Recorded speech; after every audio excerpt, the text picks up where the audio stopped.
Salute everyone. What's going on? Good evening, good evening. Knicks Real Talk, Knicks follow-up post-game, man. We here, man, about to get it popping. Talk about the game last night. Knicks took an L last night at Madison Square Garden, so we're going to get into that, man, break it all down and see what's going on with the score, man. 125-114. We fell short a little bit last night. Defense wasn't there.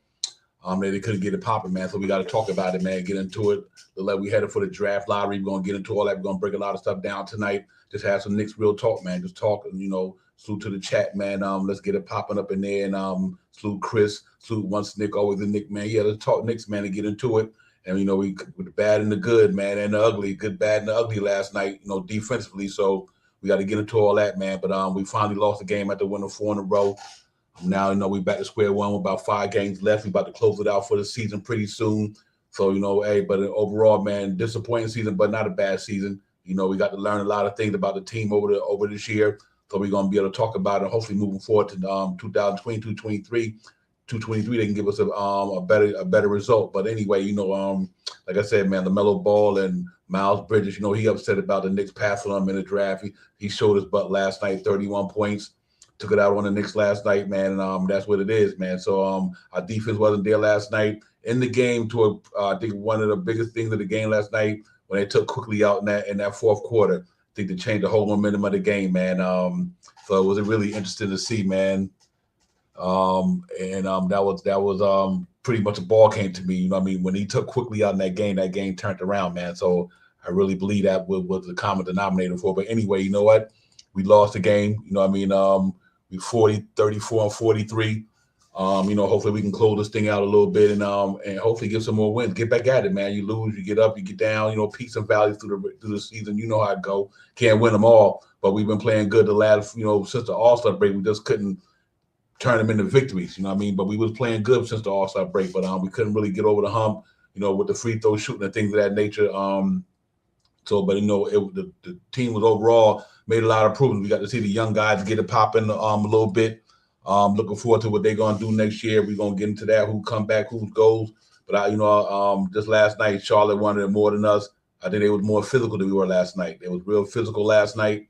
And they took it to us. That's pretty much the ball game. Right? They was real physical, but we fought and scrap. I just think that a couple of breaks here and there. Everybody was in a minus for the Knicks, so it really wasn't, other than Mitchell Robinson. Mitchell Robinson was +2 last night. He played a good defensive game, rebounding and had a couple of assists, a block. But it was all good though, man.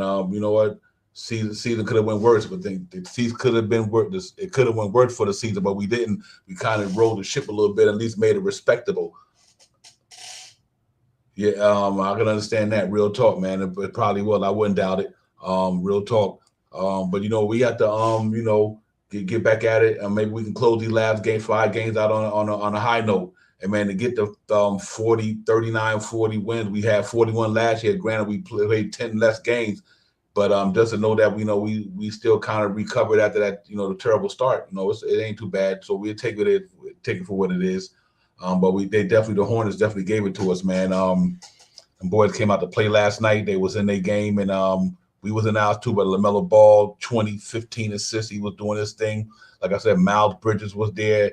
Everybody else, P.J. Washington had a little bit of things popping off last night. But, for the Knicks, we had some players playing, but it was all a minus because, we scored 111, but we gave up 125. And I think that goes back to what I keep saying about, yeah, granted, these guys can score buckets like Fournier, all these guys can get buckets. But when they gives it back on the other side, on the defense side, it makes it a minus. When you're in a minus, 9 out of 10, you're going to lose the game. So that's the reason why I say, we can't get caught up in because everybody can score. You know what I mean? Because if you can't defend nobody, the scoring that you did don't mean nothing because they scored too. And I think that was the outcome last night. 125 is unacceptable for the Knicks, but it is what it is, man. But like I said, we get into the guys, break down what the guys did last night and everything right quick, and we can continue to get it popping.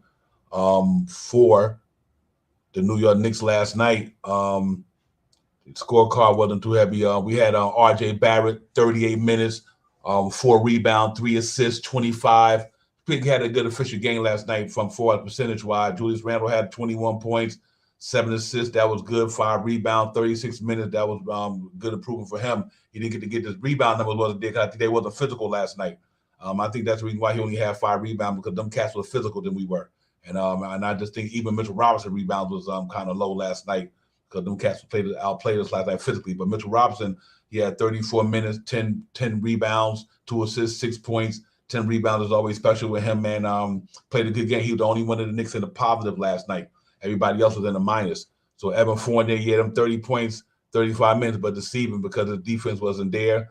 Obviously, when they took him out, when they took quickly out the game and put Evan Fournier back in, you see the whole game turn around because the defense wasn't there. Them cats we were on our way to kind of catching them guys, maybe moving forward. But when Tibbs made that switch with Evan Fournier and them guys that wasn't there, they didn't have a defense to deal with that athleticism. And I just kind of see that coming with that happening. So that plus minus going to be kind of misleading to 30 points, but he still scored them, though.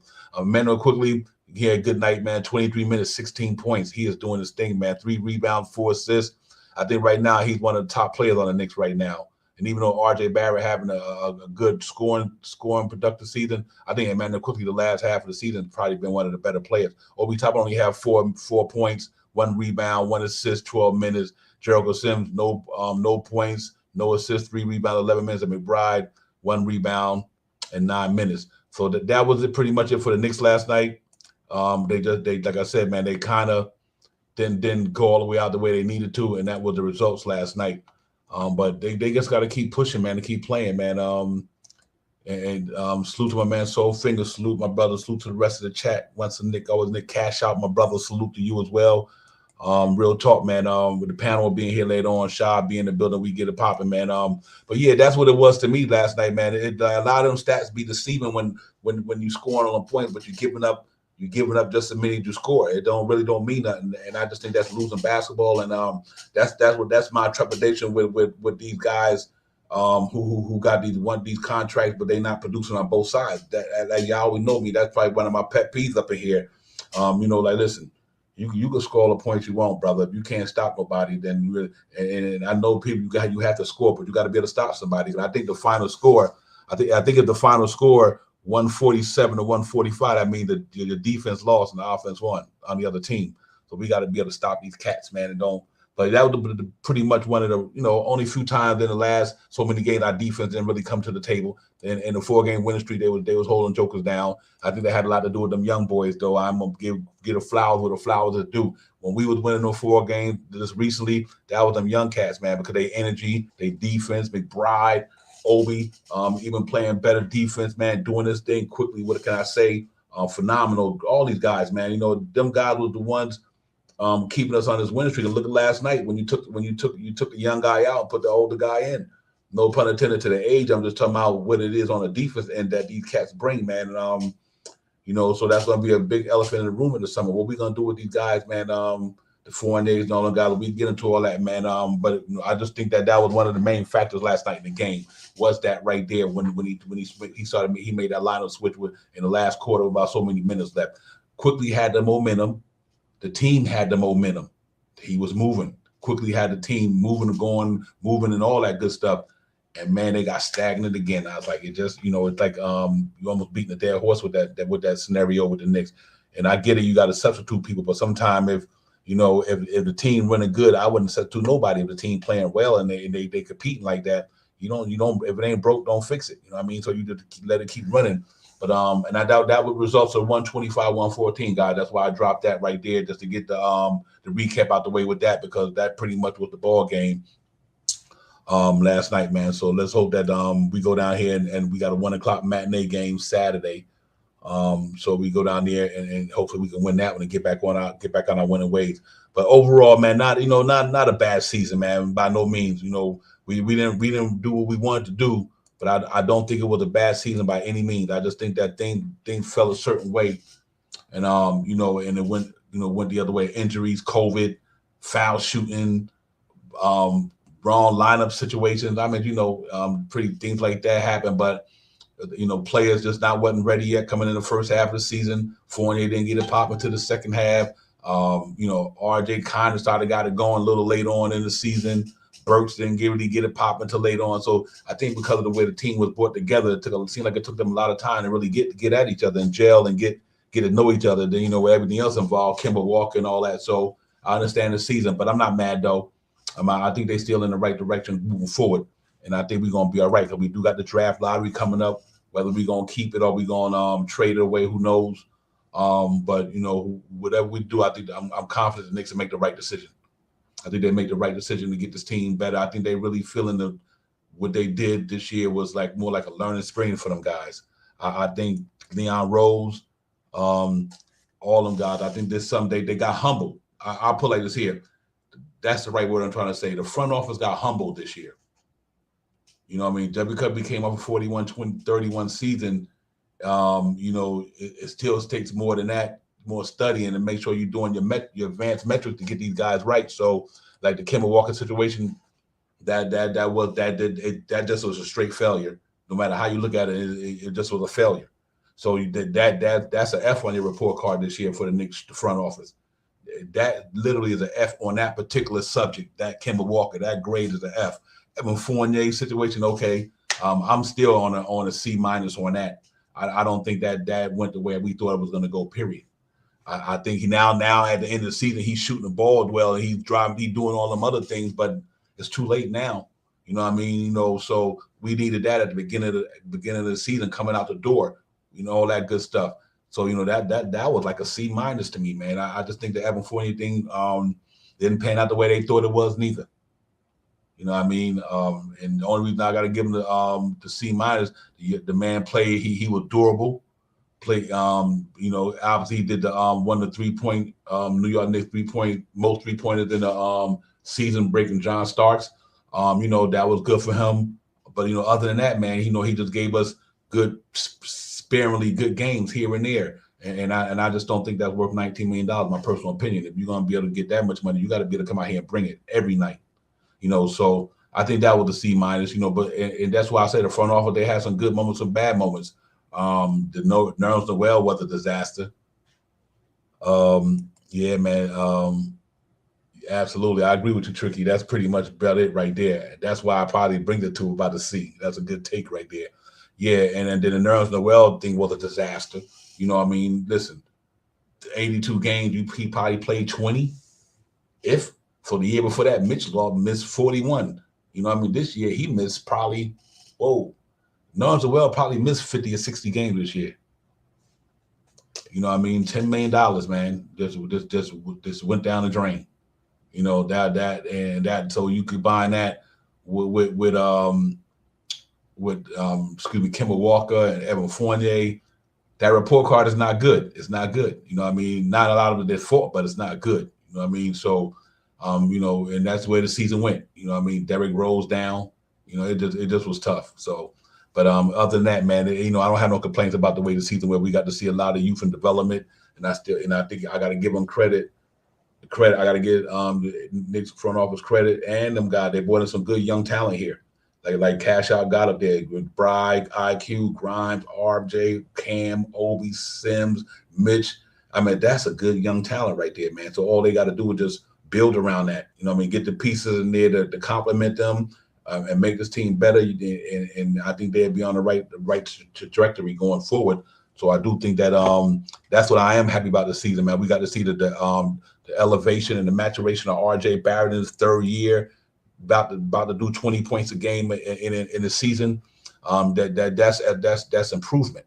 You know what I mean? You're seeing Quickly's improvement. You're seeing Obi's improvement. So you got to give him credit for that. You know, he might didn't play him a lot, but they sure got to get some development in the off season, and that's what I'm happy about with these guys. Now I guarantee you, going into this off season next year, I think them young guys are going to be real important to the Knicks next year, because I think they got another year under their belt. They got another full summer to get better. You know what I mean? And get yourself ready for training camp, to get you some spots and everything like that. So I think they're going to be good there.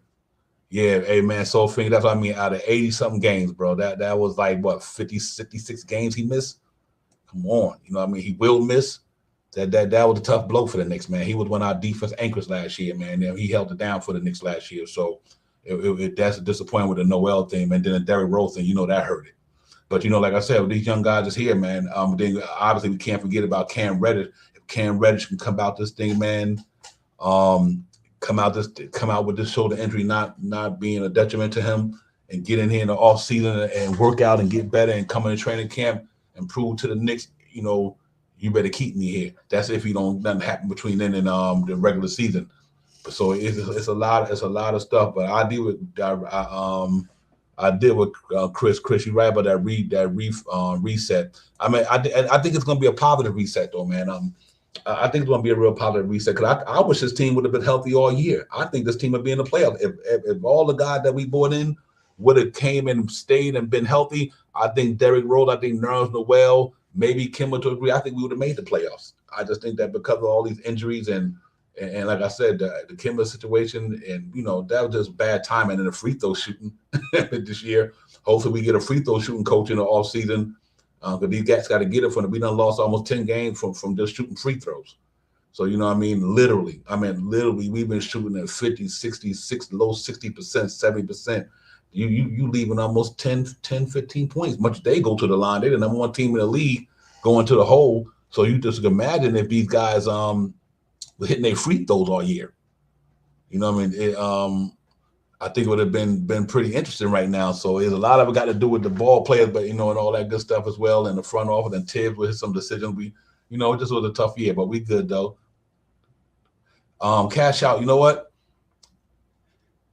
What's interesting about that draft pick? I would say all depends which direction they're gonna go. I mean, don't get me wrong. If the pick, we get the pick, and we go to draft night, and we do take the pick and take the draft, man, it all depends where it's at. I guess that would be my number one thing would say, wonder where the pick gonna land. Because even though we might be the 12th in the lottery, don't mean we can't win the number one pick. I mean, like I said, New Orleans got Zion at the 14th pick, but all depends how high it is. And that's what I would say. Cash out, depending on how high it is and what we do with these veterans we got on here, what type of roster spots we're gonna open up, and are we gonna move 2 for 3, 3 for 1, or we're gonna cut ties with some people? That's really what it'd be to me. Is I would have to really answer that question probably once I figure out what direction they're gonna do and who they're gonna lead, who they're gonna bring back, and who they're gonna let go. But I definitely keep my ears open and my eyes glued to it for sure. Yeah, man. Emil, that makes sense too.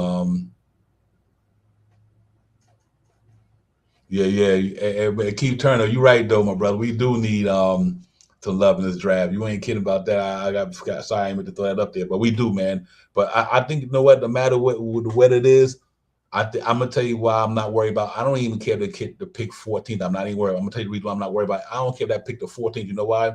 Walt Perrin. Walt Perrin makes my mind at ease about the lottery. That man's so good of a gifted talent evaluator. With you might get up in there, he probably can get down there. That's why I want the Knicks to kind of play the season out real hard, keep scrapping, keep fighting, and then don't worry about the draft lottery. Because I know Walt Perrin going to get some talent. This guy might be number one, but he gets somebody who probably fell in that top 10 knowing the way he drafted. So I'm kind of at ease with that. I just wanted our team to get close to what we were, man. Because ain't nothing wrong going out on a winning note and having the young guys know what the culture of winning is about. I mean, not just we ain't got to win now. We ain't got to come to work tonight. We just want to take off now. We don't want that mentality, man. We want these cats to keep building, keep contributing, getting good habits. I meant to say, excuse me, keep developing good habits. Know what it is to go out there, fight for 48 minutes, and play hard. And then going to the next season, it's momentum, man. And I guarantee you, watch when quickly come back after all season. He got a chance to work on his ball handling, which he's good at, his passing, which he's getting better at. He quickly only got to work on a couple of things. I think he got the tools. So I think guys like that in the all season. I think Deuce McBride going to the all season, working on his game, and he get to go to a summer league again. So Obi Toppin, same thing, going to all season, just get better like you did this year. I think that's the reason why I don't got a problem letting some of these guys go. Look what Obi was at in his rookie year. Look what he did this year. And granted, he didn't even get the time he needed neither. But still, you've seen the improvement that. So imagine him in this offseason, working on the 3-ball, working on his defense, all the things that they need to work on. These cats go do that. So that's what makes me excited about our team moving forward from this year. That's why I don't call the year bad waste, because a lot of good things happen too.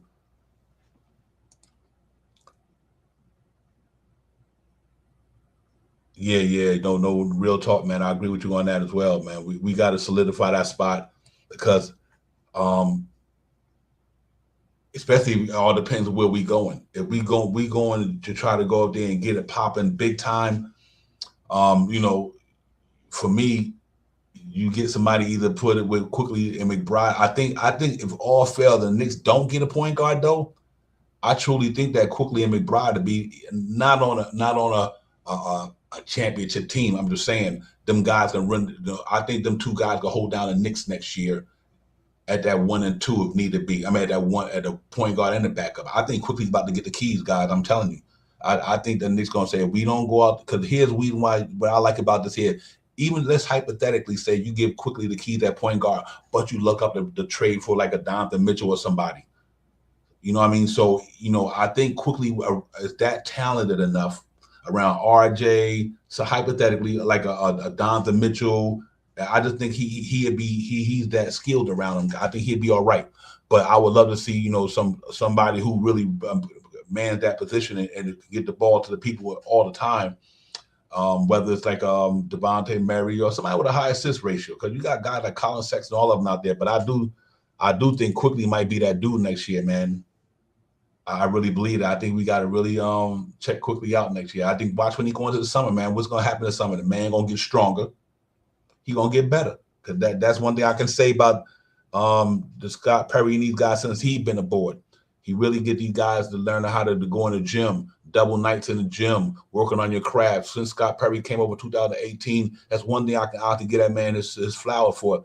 He made them guys go in there and work hard. He brought a culture up in here where these cats got to go in the all season and get better, and it haven't changed. You know what I mean? And I think that's just what's going to happen this year. Imagine Grimes when he get that knee right in the all season. All these dudes, man. I just think they're going to be special. So let's hope that the Knicks can add the right pieces with these guys and make it happen. 19 conference, 22 and 23 draft. That draft would be loaded. Plus, we absolutely. That's what I mean. The Knicks is in a good spot, man. Ain't no need to panic. They're in a good spot moving forward. Salute the Ray analogy, my man. Salute to you, my brother. Real talk.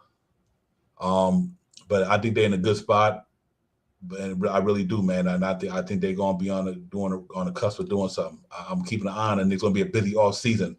But I think they own it though. I really do. I think the Knicks is on it, and that's why I'm glad that Leon Rose ain't out here out there. He don't supposed to be out here on telling people what's going on. Real bad boys move with silence. You know what I mean? You don't need to let nobody know nothing. Just do your job as the leader of the organization, as the president. You and your boys get together and just come in the off season and revamp for what happened this year. It ain't all your fault, but the top guy gets all the blame anyway. But I do think they're gonna be all right though. Yep, and even with Julius Randle, if we bring Julius Randle back, let's hope all this stuff get behind him. I mean, if he's going to be here, we want the best from him. If Julius Randle going to be, we want Julius Randle to be good if he's going to be here next year. So if he's going to be here, hopefully he go over the summer, have a lot of chance to think about what he's been through, the things that he went through, and learn from him. Learn from what you went through this year. Find a way to work on your game, your turnovers, and all that stuff. Your attitude. If you're going to be here, then you be here. We get it popping because he's a talent. He's a good talent. So, man, hey. Just hopefully he come back next year better with his better state of mind, and the Knicks get it popping if he gonna be here. So we definitely want the best for all these guys, man. Because if you're a Knick, you gotta be ready to get it popping. Yeah, I'm but that's gonna be really quick question whether he come back or not. So who knows?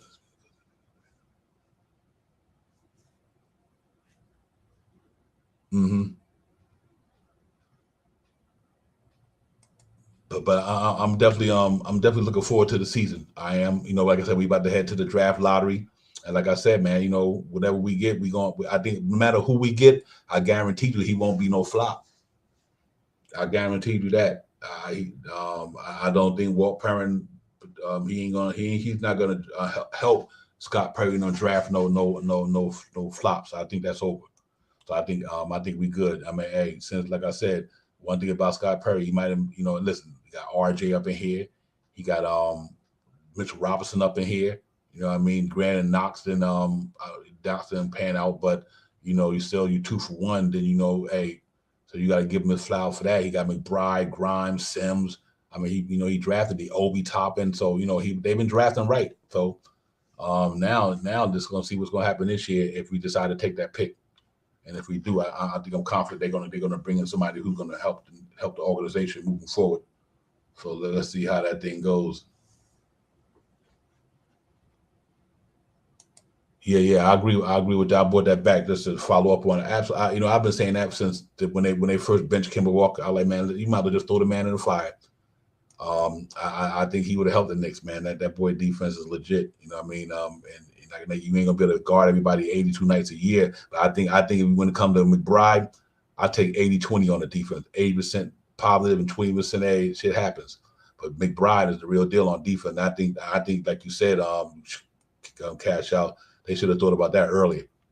I thought they were going to do it when Kimball went. I said, throw the man the key. Your game in New York is defense. That's what you pride yourself on. If nothing else, you pride yourself on defense. So, get up in there and put somebody in there who can play D. I think that's one mistake I think Tiz made this year, not trusting that young man and giving him a chance. I know it was early. He was a rookie. I get it. It was better for him early in the season to have to make mistakes. By then, even if we would have made mistakes early in the season, by now he would have been ready. You know what I mean? So that's why you should have played that young man early in the year. That way, he would have time we'd have got to the All-Star game. He would say, okay, you know what? I got the cobwebs off me. I've been around the league one time, and now going in the second half, I kind of know what to expect. I think Deuce McBride would have been all right. And I still think he's going to be all right, but I think Ted failed on that one a little bit by not giving that young man enough time to go out there and work on this game especially when we were just, we wasn't out of it, but we wasn't out of it, but we was right there. So we could have we could have stayed kind of like, you know what, hey, we lose a couple of games, but we still developing this guy. Because I think Deuce McBride would have made an impact on them dudes, man. I just think his defense is that good. But salute to the chat, man. Y'all got it popping up in there. Frank Mato, salute, real talk, and everybody, man. Salute to you guys. Keep them thoughts coming, man. But that's pretty much in the season, man. For me, is that, you know what, peaks and valleys. It was peaks and valleys for the season. Good moments, bad moments. You know how it go. Good thing about it, the maturation of R.J. Barrett, 20 points per game. Will he make it? I think so. I think the young man is I think he's on it, man. And last night defense wasn't there. None of them defense was there. They all got physical. That outplayed last night to me. P.J. Washington, all them guys really took it to them guys last night. But I think the maturation of R.J. Barrett is special because 14 in your rookie year, like we said, 3 years, every year he went up 3 points. And once he get that foul shooting down to like where he at right now, he's shooting pretty good, 77%. But if R.J. Barrett can, ever get that thing up over 75, and granted, he the guy came out of college who didn't have a shot. He wasn't known as a shooter. But he kept working on his craft, and that's lovely about him being a gym rat. He looks to get better. So I think going into next year, if R.J. Barrett come out here shooting high 70s at the free throw line, shooting a little bit of like 37, 38% from three, I think game over. It's that simple. Game over. If he could do that, you look how many points that young man was leaving off the table this year. He was leaving almost 2 or 3 points extra off the scoring sheet because of his free throws. Yeah, man, and absolutely averaging 20 right now. And I just think that you just got to think about it. I think next year, R.J. Barrett, 23, 24 points a game, and borderline or maybe couldn't get voted in the All-Star depending on how the season goes. I mean, the kid is really doing good, man. He's doing what he's doing. He's dropping it and he's putting work in. And I love that about that young man because I like players who go get better. And that's what it's about, getting better. You know what I mean? Trying to improve. He want to be up there. He want to be recognized as one of them dudes. And that's when you got a guy who think like that, but put the work in to be like that, he's going to be one of them guys I think will get it. I think when he say he want to be one of them dudes, I think R.J. Barrett will be one of them dudes. And here's the most important thing, everybody. The man, 21 years old. 21. He ain't 26. He ain't 25. The man, 21 years old. And he's ascending. And I just think that time that man get to maybe 23, 24, I think the Knicks will be ready to run a championship over here. I really do. I mean, with him being part of it. I think when they re-sign RJ, I think by 23, 24, and depending on who else is around that mix, I think the Knicks will be ready to say, okay, you know what? We're going to bring in a player, blah, blah, blah, too. Because even if RJ never the number one guy, but I think he's our franchise guy. You can go get a number one to play with him, but I still think he's one of our franchise players. He's a cornerstone. So you go get the right dude to mix with him. Then you hopefully got Cam Reddish and Mitchell Robinson and all these other guys around them guys for the next couple of years. And then when a lot of these players come off the books out of their rookie contract, whether you keep or not, it might be that guy that you can bring out and say, okay, you know what, we ready to strike gold. KD 2 years older, LeBron 2 years older, all these other cats getting older, and RJ Barrett in the right piece, like a Donovan Mitchell or Cat, whoever. In the next couple of years, man, I just think they're gonna be ready to roll. So I like the direction they're going, regardless of what happened this year. I think that's the only way I'm doing that if those expiring contracts.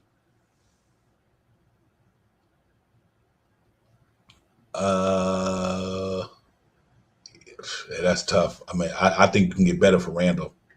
Me personally, I think you can, but I think Randall's a good player. I think ain't too him is only two guys in the league doing what he's doing, put up 20, 10, and 5. Ain't too many people in the league doing that.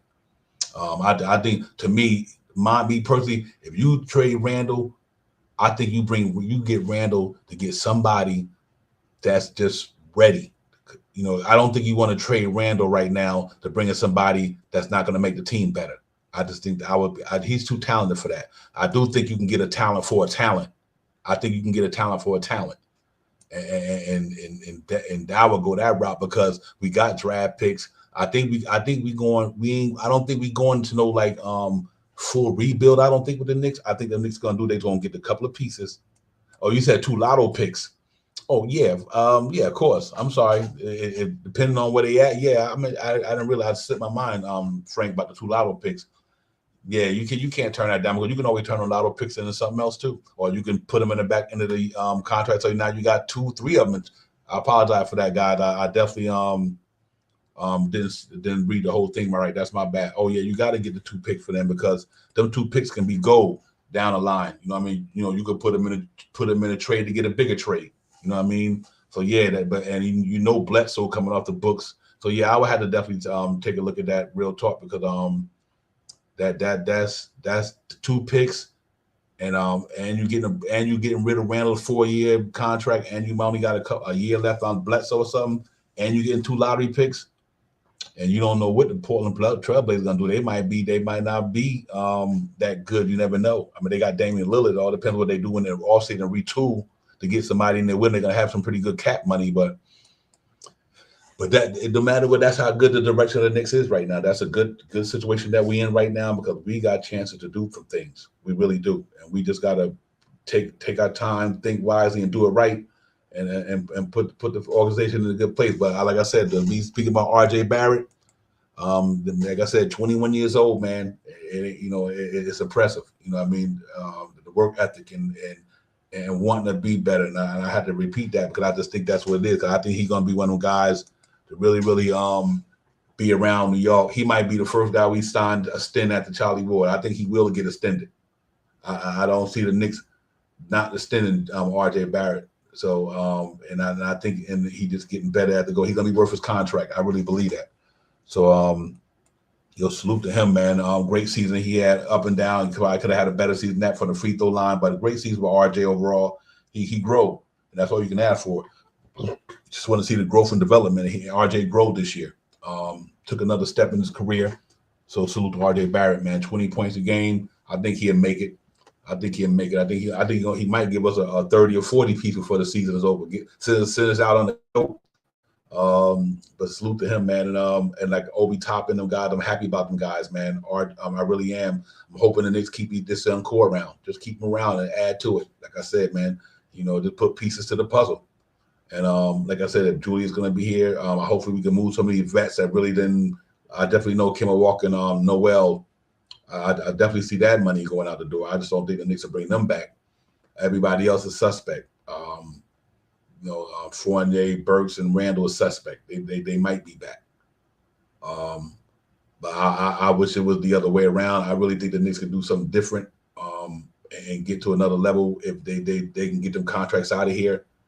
They can just say, you know what? Now that we see what these guys, the young guys, they could do, and they're going to lose games. But it's the point that I think when you add another piece or two with RJ Barrett and Cam Reddish, here, I think you have a good enough team to really do something, depending on who the players is. If you got Mitchell Robinson, Cam Reddish, and RJ, just that three right there alone to me. If you can bring Mitch back, you can sign Cam Reddish and RJ Barrett. I think them three alone right there, and you put two pieces with that, could be special. I guess that's what I would say. And then we got all the other pieces, the Quickleys and the Obies of the world, to feel like you're a piece, Nick P, my brother, you know what it is. So it'd be definitely interesting to see how this thing come out. But I think we got a good chance to do some good things.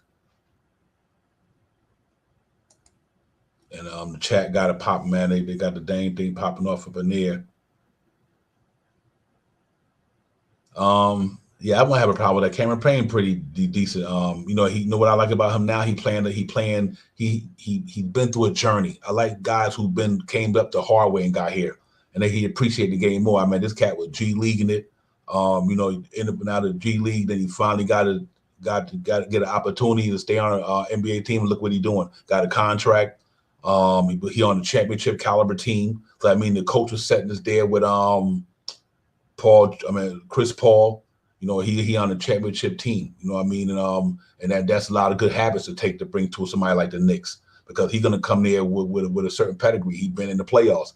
He's been in the championship game. Actually, he's been to the NBA Finals. So Cameron Payne, I wouldn't have a problem with whatsoever, because I think that with this team, he still won't like he coming here trying to be better than RJ. He's just going to be a fitting piece. He'd be an added piece. You know what I mean, to help RJ and whoever else we get. Like I said, man, I think that's a good move. I have no problem with that whatsoever. Real talk, man. Y'all guys got it popping up in here, man. Absolutely, Emil. That's 100%, man. He learning from one of the best point guards to do it. He can shoot the three ball. He get to the rack occasionally. And if his defense is doing what it's doing, I think then you're good. You know what I mean? You're good. So I do also like Quickly like that too, though. You know what I mean? Amanda Quickly got almost the same game as this guy got. But I think I don't know, man. Scary. What I'm telling you, these guys. If you look at a lot of these guys' numbers, you look at like Cameron Payne numbers, you look at Quickly's numbers, and you look at some of these backup point guards. You look at Quickly numbers ain't just as good as some of these starter joints, and it will be better, I think. But Cameron Payne would be nice. I have no problem with that. You got Cameron Payne and Deuce McBride, and you got Quickly and Grimes. I don't have no problem with that whatsoever. Short backcourt, but height-wise, but you got four guys who literally can knock it down, though. Quickly, Grimes, Deuce McBride, and Cameron Payne. And the good thing about all that, all of them play defense. That's not a bad look. They all play defense. They all can shoot the ball from long range. They play defense. They all can handle the ball. So it wouldn't be a bad thing. You know, but I do. I guess I'm big on Emmanuel Quickly, man. I like his maturation, man. I really think coming into his own. You know what I mean? And it's good to see. And you know, but we do have some good players down here. But I do like the Cam Reddish thing. That's another name, man. We got to hope the Knicks don't do what they were going to do at the trading deadline. You know, we want to see Cam Reddish come back in the summer and have a chance to get a full summer in, go in training camp and put the work in. And I think that man's a talented young brother there, man. He is a really talented dude. I know the Knicks maybe the Knicks were going to get rid of him because they knew he had a stitcher coming up in a couple of years or next year, and it could have been that. But they didn't trade him, so let's hope that he can make it happen. Yeah, that's what Emil, that's what I mean. That's why I said Quickly, man. Quickly go over the summer. I think it's his. I believe it now. I'll put it like this here. Right now, it's Quickly's job to lose going into the season. Excuse me, Sha, my brother. Salute.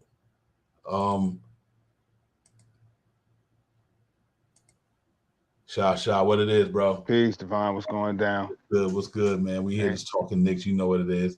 That's what it is. Salute to the chat. So salute to you, Divine. Yeah. We right now we're talking about the Quickly thing, going over some of the guys this year and what they were doing. But yeah, Quickly might come in there. It might be a point guard spot to lose. You're gonna have to beat him out in training camp. So that's what's beautiful about this thing going into next year. You go into training camp, you got this thing where you're gonna be competing, and I think Quickly's gonna be competing. I think that the Knicks know, and he on a third year of a rookie deal, and he only making $2 million, something like that, $3 million, whatever. So to get that type of production for $2-3 million. What can you say? And he might be able to stop us from having to go out and spend 30 million on a point guard, or might have to spend 25, 30 on a point guard. He might be that dude that might can really come in here and take that next step, and quickly can come in here next year and literally average 15 a game and 7 assists, maybe 4 rebounds. That's better than what we had all in the last, I don't know how many years. When the last time I was, other than Derrick Rose when he first got here, when the last time a Nick had 15 a game and 7 assists. So quickly can pull something like that off. And Sean Powell's going into next year, and he on a good value deal right now, like $2 million. I think that's a good look for the Knicks from a business standpoint, and being able to keep some flexibility with the cap, because now you don't have to go out there and spend the money on a point guard if you can use quickly where he already on the payroll, and just get some more bodies up here. You know what I mean? Like I said, so it's really interesting to see with him and McBride here next year. Me personally, on the IQ situation, I would much prefer to keep IQ than to and have Deuce as a backup before we go out and go get Bragg the guy from the Mavericks, Brunson. Mm-hmm. I think we'd be better set if we build from where we are within in the organization. Now, the only way that I would like to see IQ maybe not be in the starting unit is if we go out and get one of these big time premier point guards, or one of these big guards like Mitchell or SGA or Murray or something like that. Now that would probably be the only way if we were to go big fish hunting and to go get one of those bigger guards. That would be the opportune time to get one of them. But I believe that IQ next year will be our starting point guard, and I think we'll build from within that way. But there's also some other scenarios if we move on from Randall. We may get off of that contract and go find someone to match that contract of Randall, meaning a point guard. So it's a couple of scenarios that's going to be out there. But directly, if I had a choice, I would bring IQ back to have him start as the quote unquote point guard. Mm-hmm. Yeah, I think so, man. I think I said I guarantee you he's gonna go into the all season. He's gonna be better.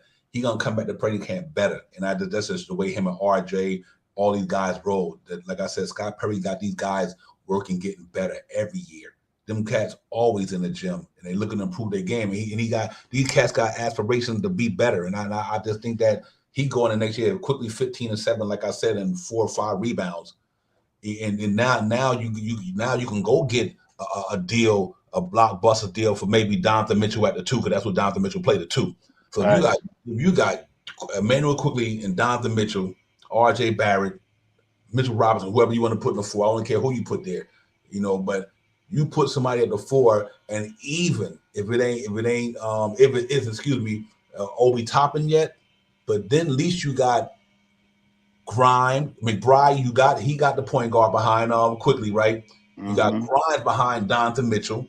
Mm-hmm. You got Cam Reddish behind R.J. Barrett. Mm-hmm. You either start Obi or go get somebody to play and have Obi come there. But even if Obi's still getting 24, 25 minutes, whatever. But you get another 4, and then you got Jericho. Right now, let's say Jericho's behind Mitchell Robinson. And that 4 position could be something we get out of the draft if we're going to keep that draft pick. That's facts. Yeah, just to keep the payroll, you get a good draft pick. The person you got in the draft behind Obi, and he good. Then that go your Nick team right there. So and I think that team for the next. So I think R.J. Barrett and Donovan Mitchell can help carry the Knicks for 2 years, right? And then all you got to do is bring in one more player eventually, and I just think they right where they need to be. So it'll be interesting to see, man. We got a lot of scenarios to do in New York, and I'm happy about it. I'm happy about the way the direction of the franchise shot Powell. And I just think that we just got to keep building, and I think they're going to be good to go. Yeah, it's something to wait for and to watch. This offseason is going to be one amazing offseason to see how and what the Knicks go out and try to pursue or to bring back home to facilitate with the team that we have right now. The team that we have right now, man, I was looking over the if we could keep Mitchell, if we could keep Mitchell, if we could keep Mitch, I mean, we will have about an 8-man uh young rotation, and out of those 8 players, like 7.5 of them play really good defense. The half of one is Obi Toppin. He's aspiring to get better with his defense.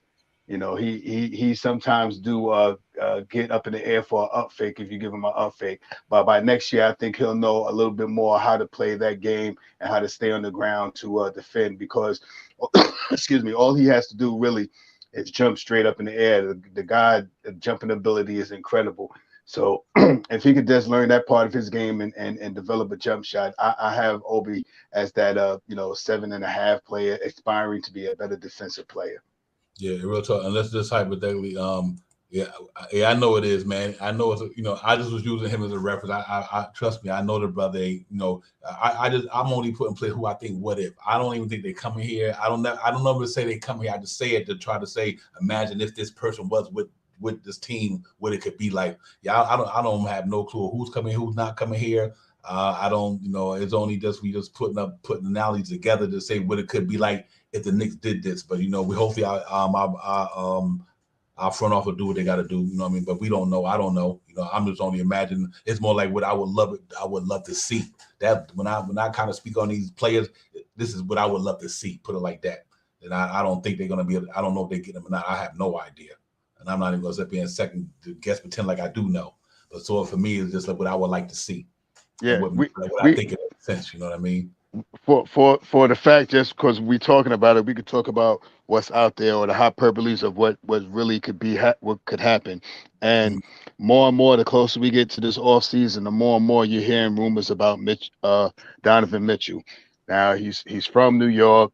His father's from New York, if I'm not mistaken. His father plays for he works with the Mets in New York, and he in the last couple of days, you heard Donovan Mitchell clamor about being a part of New York. Oh, I would love to play in New York and stuff like that. So would I love to see him here? Of course.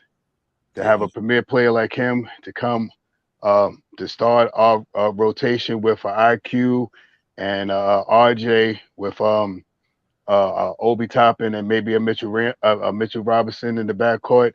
I would love to see that young crew go out there and win some games. Yeah, because I think you still don't lose sight of the draft by bringing that down to Mitchell. You don't. That's a good thing about it. We got our whole rotation right now. 10 of the Knicks players are very young. 10 of them. 10 of the Knicks players. You go down the Knicks roster, we got a young team, very young team. So I think we always going to continue. I think Scott Perry will always continue to bring young talent in. He will never, he won't. But at the same time, you also got to compete. You know what I mean? Because for some people, yeah, it might be easy to say I want to do a rebound. For guys like me and a lot of other Knicks fans who've been watching it for almost 50 years, they kind of ready to get there. Don't mean you got to cut corners to get there, but you would like to see it. I think in the next couple of years, 2 or 3 years, I think the Knicks will be ready to go to have championship aspirations. Because I think they've been doing that. Young, they think about it, guys. Our team is young. Every year we bring the young guys in. It ain't like we throwing away draft picks. Since Scott Perry came here, we draft every year. It's never a year we don't draft. But it becomes a time as a franchise when you got to say, okay, we've been drafted for 2018. This is 4 years since Porzingis. After that, we've been doing a draft thing. We might have hit and miss on some of them, but we've been keeping our draft picks, guys. You think about it, all our draft picks stay here 4 years. All of them, just about. Mm-hmm. So we've been doing the draft thing for the last 5 or 6 years. Now it's time to, okay, you know what? Go to the next level. I'm not talking about championship. Go to the next level. Start being a playoff team. We done did the draft already. Now it's time for the Knicks to start being a playoff team. That maybe in a couple of years from now, then they can have championship aspirations. But we've been drafting for a minute now. You know what I mean? Whether they worked out or not, we kept our draft picks. So now it's time to start going to the playoffs, at least getting in, competing with the middle of the pack. And then once we get that good feeling, we still got draft picks galore because you're never going to keep all of them. and then you do just like the Memphis Grizzlies did. This is the prime example. I don't think there's another way I could tell you, Shaw Power, that just to be an example of what a team did than the way the Grizzlies did it. I mean, we are like them because we listen. They all the guys they drafted, they pretty much got Jaren Jackson, all these guys. And we the same way. We got all our draft picks, but now I think it's time for us to go to another level. But real quick, let me let y'all know who's the top prospects in the draft according to SI.com. Y'all cast to see who's out there in the draft that y'all might like your way up. And there's man number one. They got Jabari Smith, Auburn. That boy, he the real deal. 6'10", 220, 18 years old. I wouldn't have a problem with him coming behind Obi Toppin if you can get him, or in front of Obi Toppin, whatever. Him and Obi Toppin, I wouldn't have a problem with that by no means. The cat, he can play some basketball, and the dude from Duke, Polo Banchero. Yeah, Paulo, yeah. Paulo Banchero, yeah, 6'10", 250, 19. You know he can get down. He's gonna be playing my boy the national championship game. Said, let's go Tar Heel, the real deal Tar Heel. We're gonna be there. Chat Hogan gonna be in the building. 7 foot, 195. He got to put some weight on that body, but he got skills though. He got skills. He can get down as well. You know, we projected right now in the 12th spot. Ivy did announce that he is leaving college. He is coming to the NBA. He put that out there today. Jaden Ivey, Purdue, 6'4", 200. You know, age 20, ranked 4th. Johnny Davis can get down for Wisconsin. I like him. He's pretty good, man. That brother he can get down right there. Johnny Davis ranked number 5, Wisconsin, sophomore. Young boy coming out young as anything, man. Then you got number 6, Keegan Murray, Iowa. You know, sophomore, 6'8", 21, ranked 7, forward. So, you know, they got some interesting guys out there from, you know, obviously Iowa and Kentucky. What do you think about my man Shannon from Kentucky, man? 6'6", 220, 18. He's 7. If he's still around, you never know. That may be a point guard you want to put in there. But I like that height, though, to be a guard. He's not a point guard, he's a guard. But I like that 6'6" on him. Dyson Daniels, forward, G League Ignite. He in the G League, so he cutting up 6'6", guard forward. This is the man right here. I think he's gonna be nice. That's who I keep clamoring about, this guy right here. Yeah, you gotta look out for this kid right here, man. That is the guy I am clamoring for right there, man. 6'6", 210. He could stop and pop. He could shoot he's aggressive. He could play defense. I mean, that's the guy I'm looking for right there. If we can somehow swing for him, if we're looking for a young point guard, but then again, you have to think about a young point guard with Tom Thibodeau. But overall, that guy right there, I think he's one of the guys that we need to, you know, look after. Yeah. And then you got AJ Griffin from Duke. He's nice, 6'6". I like Griffin also. He's in our range right there too. He's in our range too. Yeah. Shokan from Baylor, 6'8", forward, 18, ranked 31. Kendall Brown from Baylor. He nice. I like Kendall Brown. I like him, man. I was watching him in against my boys, man. He was doing his thing though. We got him though, but he nice though. My Tar Heels, I watched him in that in the NCAA. And he was getting, so right there, that's pretty much, man. In our range right there, Ohio State, EJ Liddell, Blake Wesley from Notre Dame, Jalen Duran, Memphis, 6'11", 250, center. Okay, so it's gonna be interesting, man. We about to go there. So obviously the season didn't go the way we wanted to, and we about to go there. And I think we be ready though when we get this shot. I know we're gonna draft well. I think they're gonna do what they got to do. Yeah, I did a little. I went on my boy's thing, and he did he did like a draft thing. I forgot the actual thing that he called it, but he projected how the draft would go, and I got some matchups with those names that projected to be in like the top 12. There's another guy out there. I don't know if you said this. Did you say Daniels? Yeah. Oh yeah, Daniels, big 6'5", light-skinned kid out there, ready to play some ball, man. I think he's gonna probably fall towards the bottom. I think Paolo, I think Ivy, Smith, even the guy that I like, I think they're gonna go, you know, more towards the top. Griffin, Murray, Davis. We didn't even mention Ty Washington. I think he's gonna go in the top 10 also. Hardy and then I think if we're looking for a big guard, if we're looking for a guard that Tibbs would like. If we can't get the Benedict guy, the guy Andrews is a pretty young, but he's a big type of guard. He's not a great 3-point shooting guy, but he definitely could drive to the hole. He gets good assists and he got good court awareness. So look out for that guy Daniels. Okay. If he drops down to like 12th, where we're Let me probably ask y'all projected. let me ask you a question, Shaw. If the Knicks luckily climb up in the top 5 or top 4, who you picking if he's available?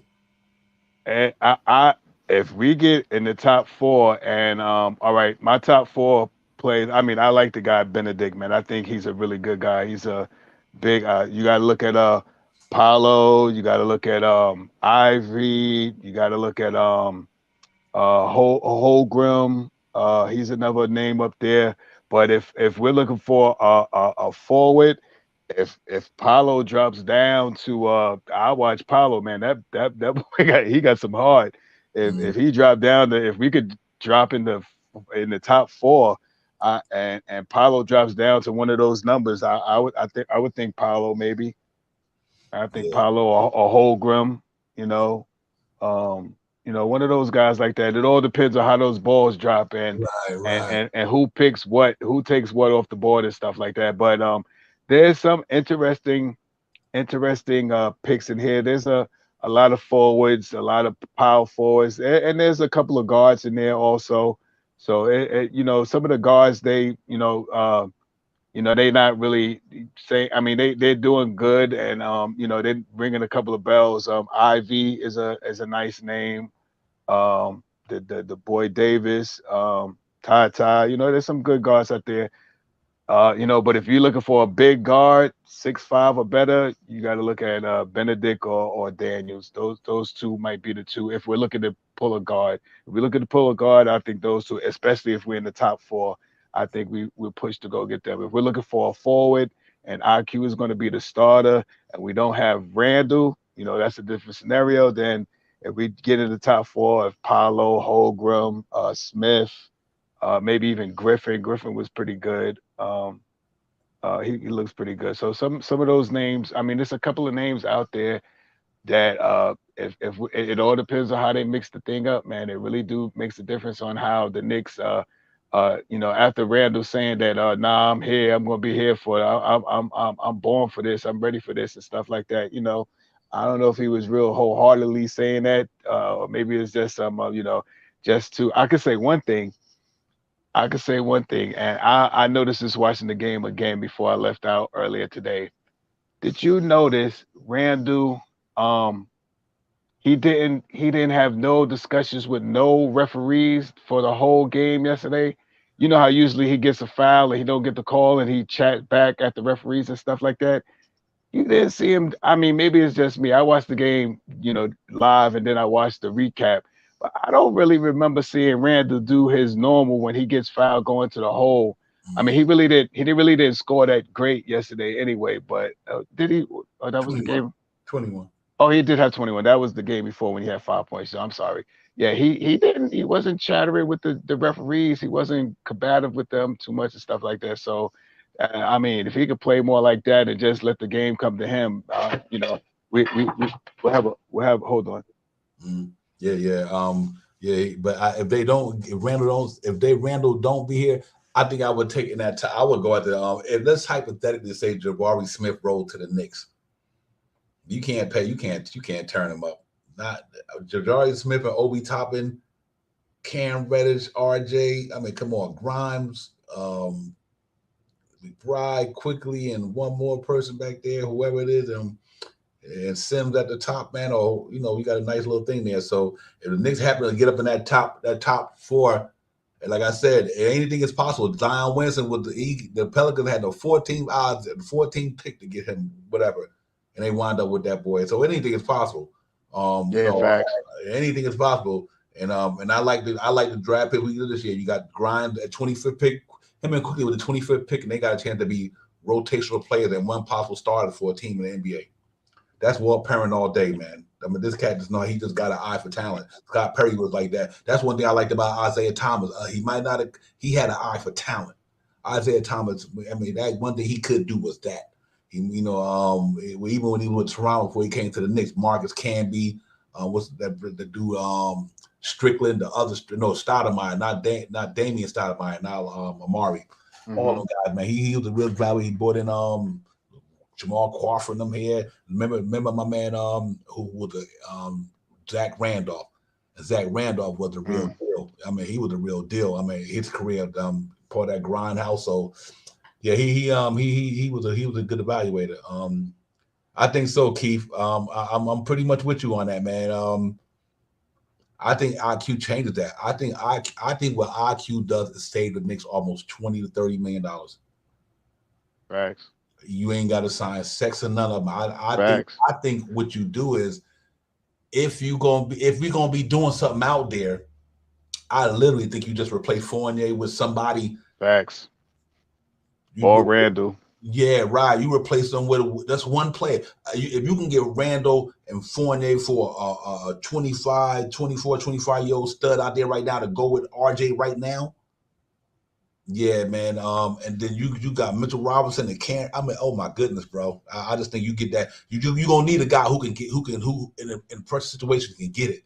See, that's why I say Randall is not a pressure situation guy, but people like Donovan Mitchell and all these other guys, they pressure situation people. Yeah.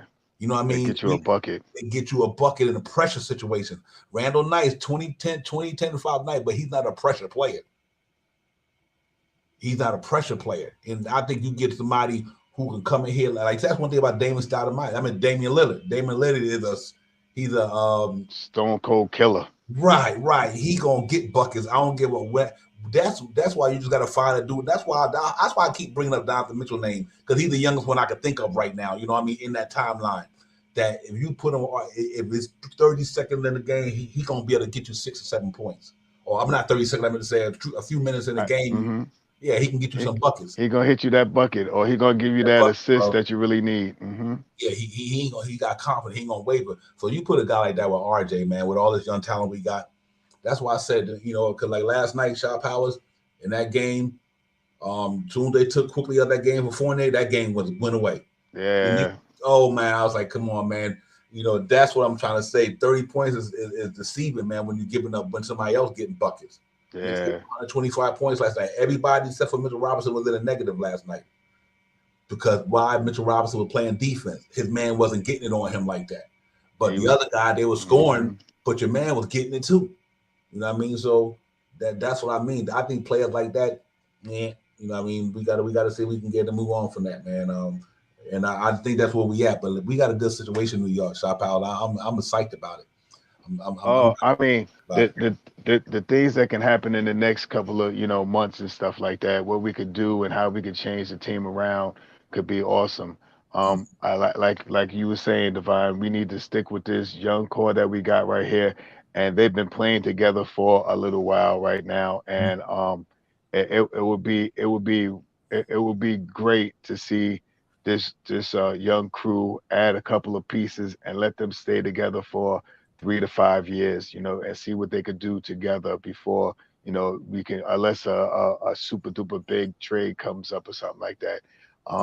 If we can try to keep Mitchell Robinson this year, I mean, that would be something to look at. If we could, if we're going to go out, this is how I think about it. If we're going to go out and we're going to look for some of these centers that's out there that's looking for about 12 to 15 million, why not just keep Mitchell Robinson?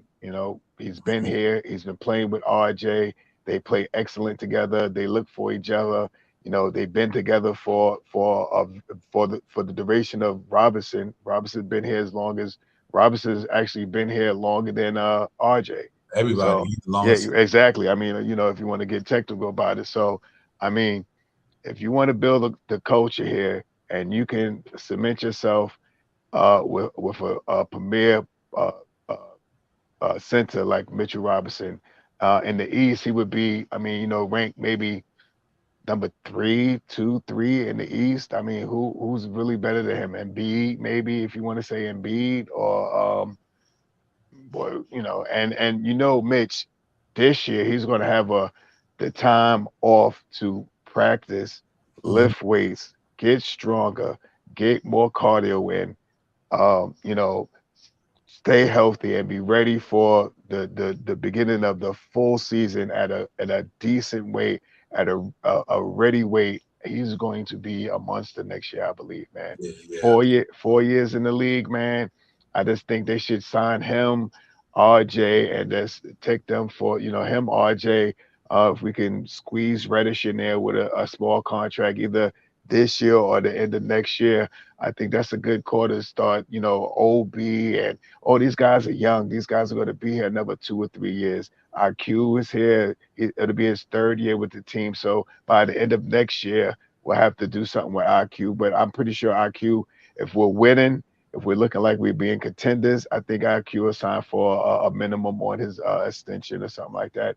So we got some great things that can happen in these next couple of years, man. And I just hope that I know I can say this about what we have with the Knicks right now. The front office that we have at, prior to the years before has really chosen some great guys. All these guys that we're talking about right now, the IQs, the Grimes, the Sims, the Obi Toppins, these are the guys that this front office has brung in here. And these guys could be the guys that we can run with for the next, like I said, 3 to 5 years, man. You give this team some time to really gel and really mesh together, Mhm. take out some of the negativities and some of the stuff that doesn't need to be on the team, and this team could really flourish, man. I got high hopes for this team in the next couple of years. Yeah, yeah, real Let me talk. get I this want to show you quarter. something right quick. Um, if you look at all the teams right now in the lottery, Orlando don't need a point guard, obviously, because they pretty stacked in that position. But I do think that Franz Wagner is interesting with the way they go with Jabari Smith, knowing that they got Jonathan Isaac might be coming back next year. I like the Knicks to trade for him. First of all, I like that. That'd be a nice. They could pull that off, boy. I was trying to tell you that'd be nice. Isaac and Obi Toppin. Oh my goodness, back in the one. Oh man, that'd be crazy. I think this is what my boy did for me, or how we got this. This is like the simulation or something like that, right? Yeah, yep. Simulation. Yeah, yeah. He did some things for Um, me. Houston, they got the second pick. They gonna be all right. They got some young talent down there too. So I think I don't. They probably know it now. Houston might go do a point guard. They might go point guard. To put with Green and them cats up there. Detroit Pistons. Kay Cunningham is there at day two. They probably go 2-3.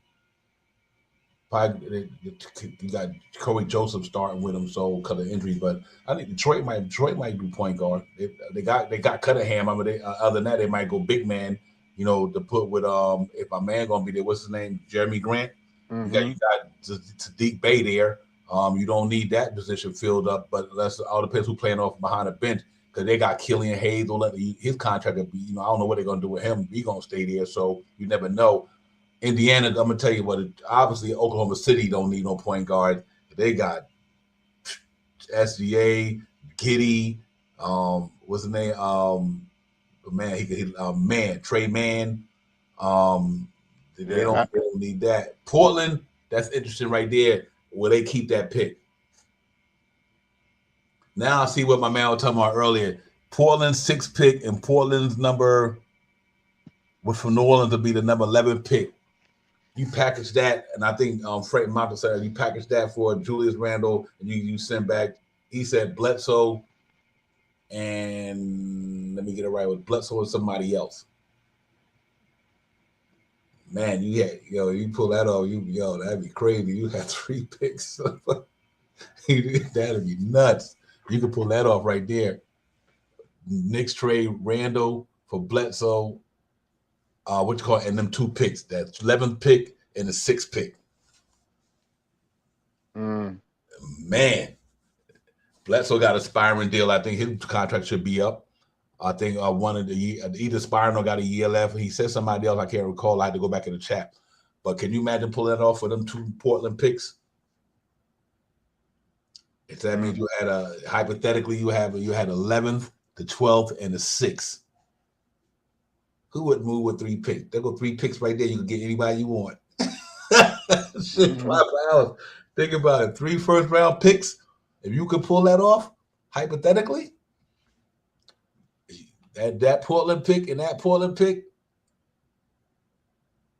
and you don't lose this one, that's wheeling and dealing right there. That's a boss move. So I think Sacramento, they got De'Aaron Fox and Davion Mitchell, so you know they ain't going point guard, obviously. San Antonio, all depends what they're gonna do with Devontae Murray. They lost Derek White. All depends what they're gonna do with Devontae Murray. You never know what they might do there.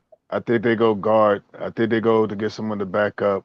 The guy that I got projected for San Antonio would be the guy Davis. And New Orleans, right? New Orleans gave Portland they pick, and they got the Lakers #9 pick. So New Orleans got their pick back basically. Then you got New York there, Charlotte. It says lock. I don't know what that lock means, what that stand for, but you know what? So right there, if we gonna stay in the lottery, it looks like that we got a good chance to do it. Every day this thing changes, man. The more losses and everything like that, the thing changes. Because I think I talked to him. He gave it to me this morning, and the picks that you have up there are way off from what I got, done here. I think he did it on this thing, Take-a-thon. I think I can't remember exactly what he said. He said, "I'll run it for you." My guy at work. So yeah, it changes it all depends whatever game is played. Yeah. As the losses come. Because right now I had the Knicks projected at 11, but they looks like they dropped back down. But a lot of this stuff, everything's going to change until we get closer and closer to that July date. There you go. He put it right there. Yeah, that's Frank. That's why I bought it up, Frank. That's the one you told me about. Yeah, I got to give Frank a flower. That's why I bought it back up because you bought that in there. So I appreciate that. But yeah, now that I come to look at it, Frank, that's a good look right there, man. Now, because think about it, you got 3 first round. If you could pull that deal off, I'm giving Knicks I don't care what happened right now. I'm giving them an A, AAA plus. You get that off, man. 3 first rounders, what?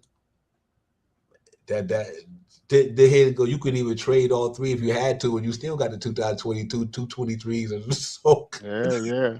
But then at the same time, you could take 2 of them picks and move up to get who you really want. You in the ballpark then, so you had to do a lot of trading. Most we can offer is 13 million. If we are far apart, what do you think Mitch's number is? Boy, they can't. I thought maybe 15. Ray analogy. I was thinking 15 for Richard Robinson. I hope they ain't talking about more than that. I mean, that's my man though. But I think Ray. I thought it was about 15. I say, you know what, get million. It's 13. 13.7.5 or something like that. I mean 13.7.5 or something like that. And with the incentives, if he takes the incentives, they could probably get him closer to 15, 16, 17. It's all about it. They probably offered him 11. Mitch probably wants 14, 15. So if they could come to that 14, 13 and some change what they're asking and give him incentives. Like, all right, if you make the all-star team this year, we'll give you another $1 million. If you get this many blocks this year, we'll give you an extra whatever. If you make a defensive team this year, first or second, we'll give you, such and such. So they could, with the incentives, they can. If I'm not mistaken, they could offer him 13 and also give him these incentives. If we make it to the first round of the playoffs, we'll give you an extra blah, something like that. So with the incentives, he could possibly, if he wants to stay here, if he feels that he's going to stay here and he wants to elevate his game, he can actually walk away with maybe closer to $16 million if he makes these necessary moves. If I'm not mistaken. Hey, Frank, that's what I'm saying. Don't sleep on that. That's a nice little Damian Lillard, Randall, and Simons. That's nice. Because here's one thing. Julius Randle will respect Damian Lillard. You understand what I'm saying? That's the problem right now. Who on a Knicks starting team that Julius Randle respect as somebody, a leader, or Nobody. nobody, not even Derrick Rose and Todd Gibson. But he will respect Damian Lillard because you know what, Damian Lillard game is better than his. This is my team. You come here to add on to the culture and let me and you and Simon and bring some people in here and get it popping. I think that'd be a good look for him in Portland. And I really do. And that's a good one, Frank. I like that. But yeah, man, I think the Mitch thing is I think you just gotta give. I said 15 million, but I agree with you. You give him incentives. You know what I mean? Hopefully, you know what? So because I just love the chemistry and the camaraderie he got with RJ and them. You know what I mean? Yep. You know, and that's what's important, man. He looked like he happy with RJ and all these guys, man. And that's how you want to be. You want to be happy with your teammates, and y'all go to war for each other. Because Mitchell be going to war. I mean, the cat go out there and put it down all the time, man. Hurt, whatever he try to play. And I love having guys like that who got that, who like warriors, and I think he's the warriors. Let's see. I hope he come back. That's my man right there. Yeah, but you know what? Like I said, you know why CT? The reason why KJ, excuse me, I give Richard that money, and I gotta go back. I gotta keep bringing this up. If you gave Rudy Gobert $40-something million or 39 whatever $million, you tell me Mitchell Robinson ain't worth $15 million. And you gave Rudy Gobert almost 3 times that. You got 15 million. Fournier and Kemba Walker's contract. There you go. Keep Mitch. You know what I mean? There's a time for you to get rid of Fournier to Dallas Burks, give it to RJ Barrett. Then you find a way to get rid of then either you can move somebody else. Then you say, you know what? Then you got Cam Reddish or vice versa. But I think they got to try to hold Mitch down, man.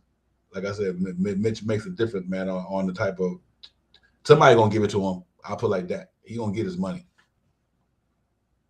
Yeah, he definitely gonna get some bread, man. Being in the top 3, if not the second, or I think he's 2 under Gobert in offensive rebounds. He's like top 5 of block shots this year, and he's starting to come on this year. Staying a little bit more healthy. We see Mitch. This is the first time I see Mitch in so many games. You know, he had a little bump and bruise here there, but he's been pretty steadfast this year. And Mitch still young, man. Mitch only 23, 24 years old. So and by the time Mitch gets to where Gobert is this year, if I'm not mistaken, I think Rudy is about 26 this year. So Mitch still has about 2 or 3 more years to go before he be in that same talking point about how good he could be closer to a quote unquote a Rudy. So he still has some time to grow, and he's still teachable. He's still young, man. You can mold this. You can still mold this guy a little bit. Yeah. Maybe for I kind of had to disagree with that. No player does that every night. Mitchell Robinson had off. You know when Mitchell Robinson have a tough game. Sometimes when you think about this here, Mitchell Robinson have game. His games probably be kind of not good when he's going against dominant centers. That's anybody. I mean, I don't care who go up against Joel Embiid. Joel Embiid 9 out of 10 gonna give him the business. I don't care who go up against Joker Nurkic. The Joker. Yeah, That's what they do. That's what they do. But at 9 out of 10, Mitchell Robinson holds his own. Mitchell Robinson is a defense anchor in the NBA, and I guarantee you that somebody out there give Mitchell Robinson 17, 18, $20 million.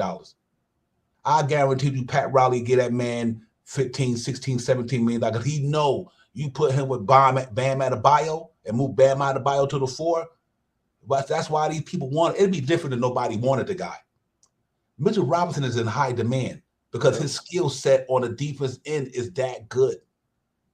It ain't about the scoring. It's what he do for the team. He is a defense juggernaut, bro. He changes a game, and you don't got a lot of centers change the game. You got a lot of centers who can jump, do all that, but Mitchell Robinson affects a basketball game. Look at Clint Capella. Clint Capella get what, $20 million a year? You know what I mean? Mitchell Robinson changes a basketball game, man, and you can't deny that. When Mitchell Robinson is on the court for the New York Knicks, he holds that paint down. Watch when Mitchell Robinson goes to the bench for the New York Knicks. The game changed. Like Clyde would say, people just start running amok, and that's worth the value. He's valuable to the Knicks because he keeps teams honest down there, man. You know what I mean? Everybody can't do that. Yeah, I don't care how many points you can score. If somebody can score on you, don't mean nothing. And I keep saying that. You know what I mean? Sometimes, you know what, you don't have it every night. Everybody don't have it every night. But one thing Mitchell Robinson do, for a man to be injured like he's been injured, Shaw Powers, he comes to work every day. And he playing most of this season injured. You know what I mean? And he still come to work. I don't think you can underestimate the value of having that on a basketball team. You know what I mean? Like Dennis Rodman. I'm talking about the guys who don't score the ball, but they affect the game. The Dennis Rodmans of the world, the Lambeers of the world. These guys affect the game in other ways that basketball's only not one thing. It ain't about scoring. It's a lot of the dimensions of basketball. So, and I think Mitchell Robinson has that.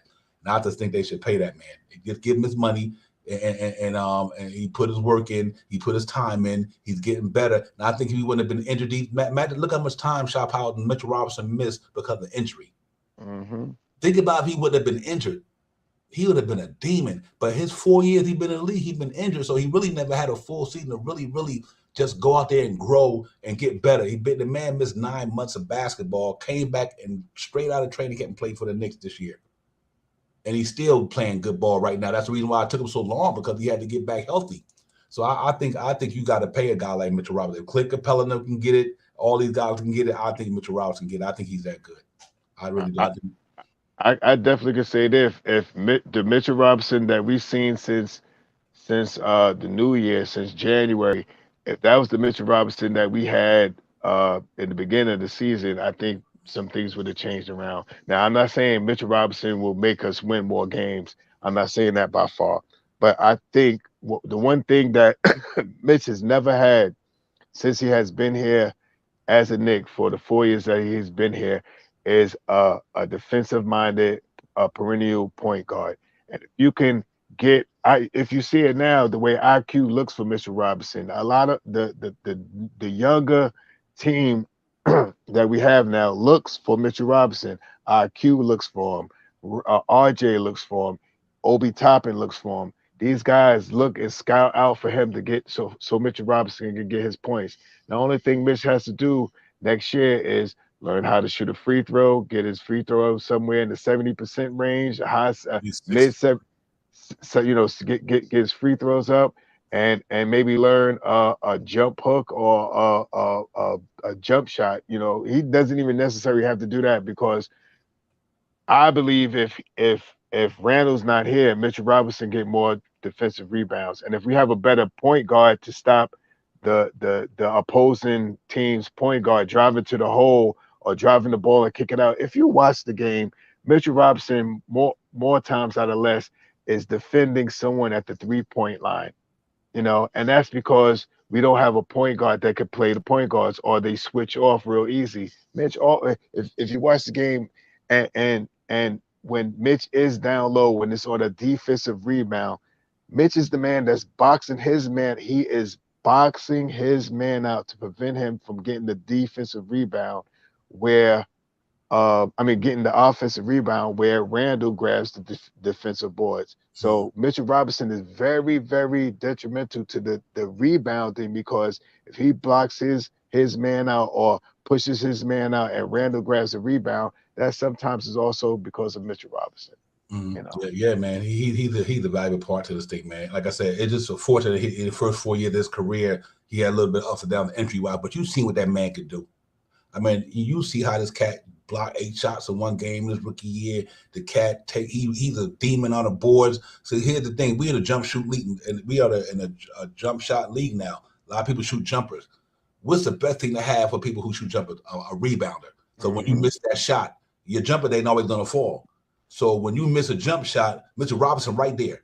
That's how valuable he is, because that percentage of making them jump shots all the time is not like the percentage who's shooting closer to the basket. So Mitchell Robinson fits the Knicks well. When, let's say, if Fournier or RJ and Randall not hitting that jump shot, you can best believe that boy there to clean it up. That's a skill set, and that's valuable in the NBA, because we in the jump shooting league. So I think you got to take that into consideration when it comes to Mitchell Robinson, that he does what he's supposed to do. He don't have to shoot a three. He don't need this. He get his points the way he get them. As long as you're good at what you do, He ain't got to try to develop a 3-point shot. Who cares if Mitchell Robinson shoot a 3-point shot? Long, Facts. yeah, you don't need him to do that. If the man getting you 15, 10, or 17 and 12 a game, who cares whether he can shoot or not?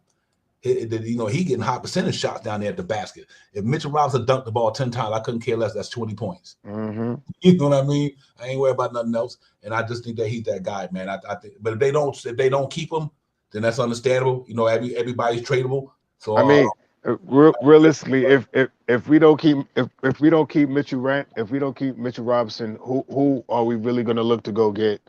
Who's going to be either the starter center here or the backup center here? So we really got to take into consideration, if we lose Mitchell Robinson, who's going to be his fill-in? Is it going to be Mobamba? Because that's the only real name that I see out there that could possibly come in here and maybe do something. Do we really want Turner here, that we're going to have to pay him $20 million? If that's the case, we could pay Mitch the $20 million that we give to Turner. Whatever center is out there that's on the market that we could get, that we could substitute for Mitchell Robinson right now, and this free agent thing coming up right now. Or do we go back and try to get a young starter, or do we invest in Jericho Sims as being a center in his second year? I mean, Yeah. I mean, that one, I like what Ray Nolly got there. Young team, but I like it though. I mean, D. Russell ain't young. I mean, he's young but not young. Yeah, I don't have a problem with that right there. And like I said, Mo got a qualify. What? Mo Bama's qualifying off of $10 million. and he's probably going to get offered more than $10 million. Right. His qualifying. That's where everybody going to start at, qualifying. Yep, his qualifying off of $10 million. So you either gonna pay Mo Bamba 12, 13 or whatever. You know what I mean? 11 for 4 years. I just think I think Mitch could change the game like that, man. But Mo Bamba ain't got no problem with though. He nice. I mean, that's the question that I had to I asked to, like, the people that I talk to at my job. Like, if we are to move on from Mitchell Robinson as being a center, who are we going to pick up? Who are we getting for Mitchell Robinson? Someone in the trade, Mo Bamba. Those are like the only real names that I really heard. I heard what's this guy's name from Houston? Christian Woods. Christian Woods, his name popped. That's who I would want to get. You know what I mean? Now, I mean, that's that, but he's a different type of center. He's a smaller center. He's small. He's about 6'9", 6'10". He does grab rebounds, but he doesn't block shots. And I'm not sure of how great of a offensive rebounder he is, but he can score. That is the difference. He can score the ball. He definitely can score the ball. So if that was the outlook of changing the team to go get something like that, I would be more, I could see that. Mobamba, yeah, he can, he's young. I would like to bring him here if he was the option that we had, because it's not going to be many options out there for us to fill the center position. What position? Who's out there that's for the taking that we could get as a center right now? Yeah, you know what? Here's another thing we got to also look at as well. At least when they come here, they're gonna get better. See, that wasn't used to be like that with the Knicks. So some of these players, where they playing at, man, maybe they don't got the development culture in their organization. We do have a development culture here. So what a guy might have been in one organization don't mean he'd be like that here. He might got better coaches, better philosophies, better film study, better scouting, a lot of that stuff, man. So, and we done finally got to that level where we have that. So, that's why you see these guys progressing like quickly, and Obi and them getting better and better. That's why whoever you bring here, you best believe they're gonna come here and learn something. Because that's what they do. That's what they're doing down here, man. And salute to Scott Perry. Like I said, with October, when he took over in 2018, he started doing it. So only way I would love to take him if you could keep Mitchell Robinson, get him as a power forward. I would love that. Christian Wood? Yeah, man. But if you can keep Mitchell Robinson and just put him at the 4. Yeah, Christian Wood, I can see him more as a 4. He's like 6'9". Yeah, I see that. 6'10", 6'11". I would love to have him at the power forward with Mitchell Robinson. Mm-hmm. Only ever I see May 4th said the Aiden is possibly going to be someone out there to go out to get too, and he's a scorer. He can rebound. He has some defense behind him too. He's going to be about $25 million, man. This Right. guy, Yeah, this but guy's going to be. He's going to win a big but look contract, at that man. though. Mitch be eating him up May 4th. Yeah, he just did him a little dirty last time we played him. But Mitch always give him. if you want Aiden, and with having Aiden, you got to have a point guard. Aiden looks good because he has one of the premier point guards in the league for the last 10, however 2 years. many. That was since his rookie deal 3, 4 years ago, something like that. Whatever. Yeah, so Yeah, yeah. yeah, It all depends. That really that point guard is the difference because but he good though because he been around a good culture with Chris Paul and all right. that. Chris Paul, man, come on. Yeah, but Anybody, you put Chris Paul on this team this year, we would have made it to the finals. All right, maybe not the finals, but we might have made a play. We would definitely would be where we at right now if we had no Chris question. Paul. Nah, if we had Chris Paul off the door, we would have been up. We would have won our 50 game. Yeah, yeah. Here's why So you wouldn't have had the Kevin Walker scenario. yeah, facts. You know what I mean? Chris Paul he would have made this team good coming out the door.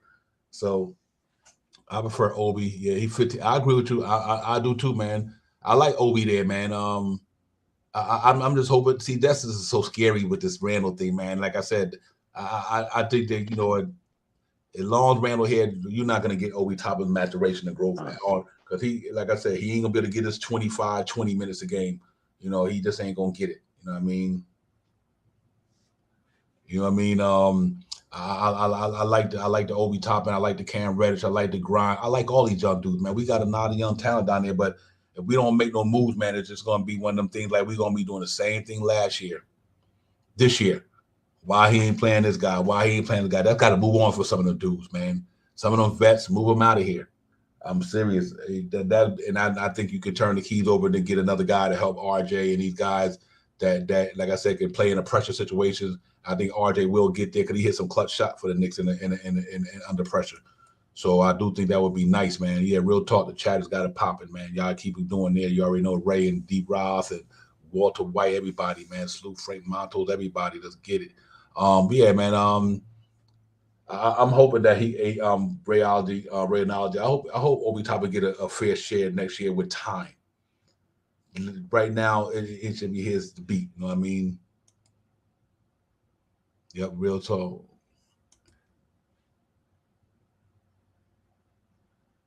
You know what, Frank Montos, I like the Portland trade better. I really do because we need aspiring money. You get 2 draft picks to add with what you got. You got 3 first rounders, and all of them up in the up. They all lottery draft picks, right? Because I think Portland, you'll be getting Portland's 11th and 6th, and we got the 12th. All man, listen.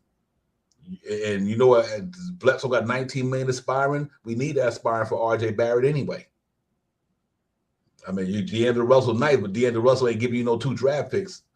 If you get 2 draft picks from Portland and then aspiring from Bledsoe, you got to take that, man. That you know why? You got 3 first round picks. You could move to get a star. You know what I mean? A star if you wanted to. I'm saying not that way we would do it.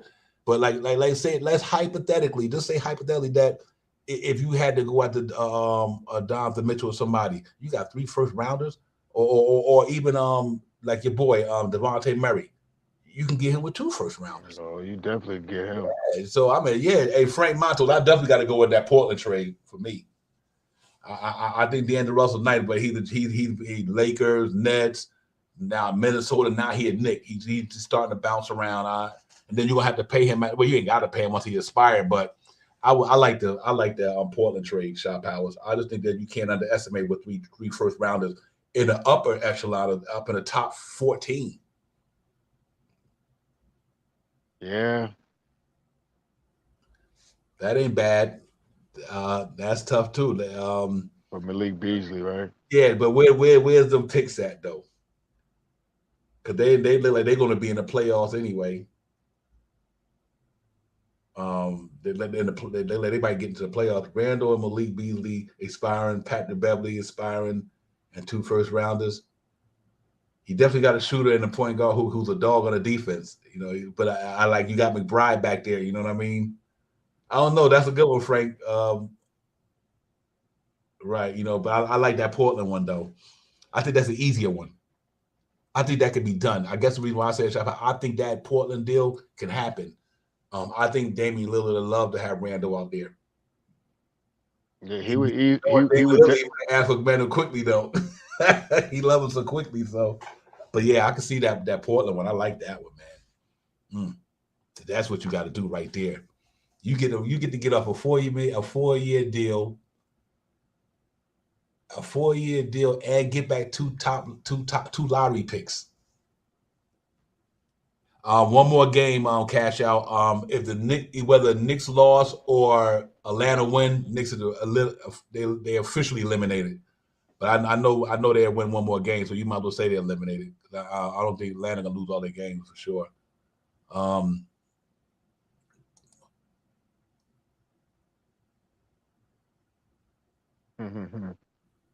Sad is where it's at today. Yeah, they got it popping, man.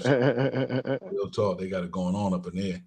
But that's what it is. That's a chat. Peace to the God. It's a law wide, my brother. Peace. Peace. Yeah, man.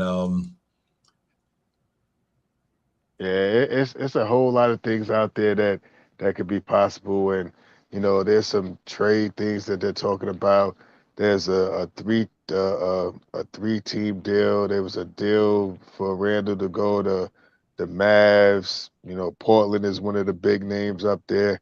There's still some rumors about a 3-team deal with somehow going with Randall and Randall, Zion, and another team or something like that. There's a whole lot of things that you see out there that all sound kind of good. Just talking about it out loud. It sound pretty good. Walter White said Atlanta lost tonight, so Knicks is officially out of it, and Trae Young got injured. In reality, I think Randall is pretty much that good.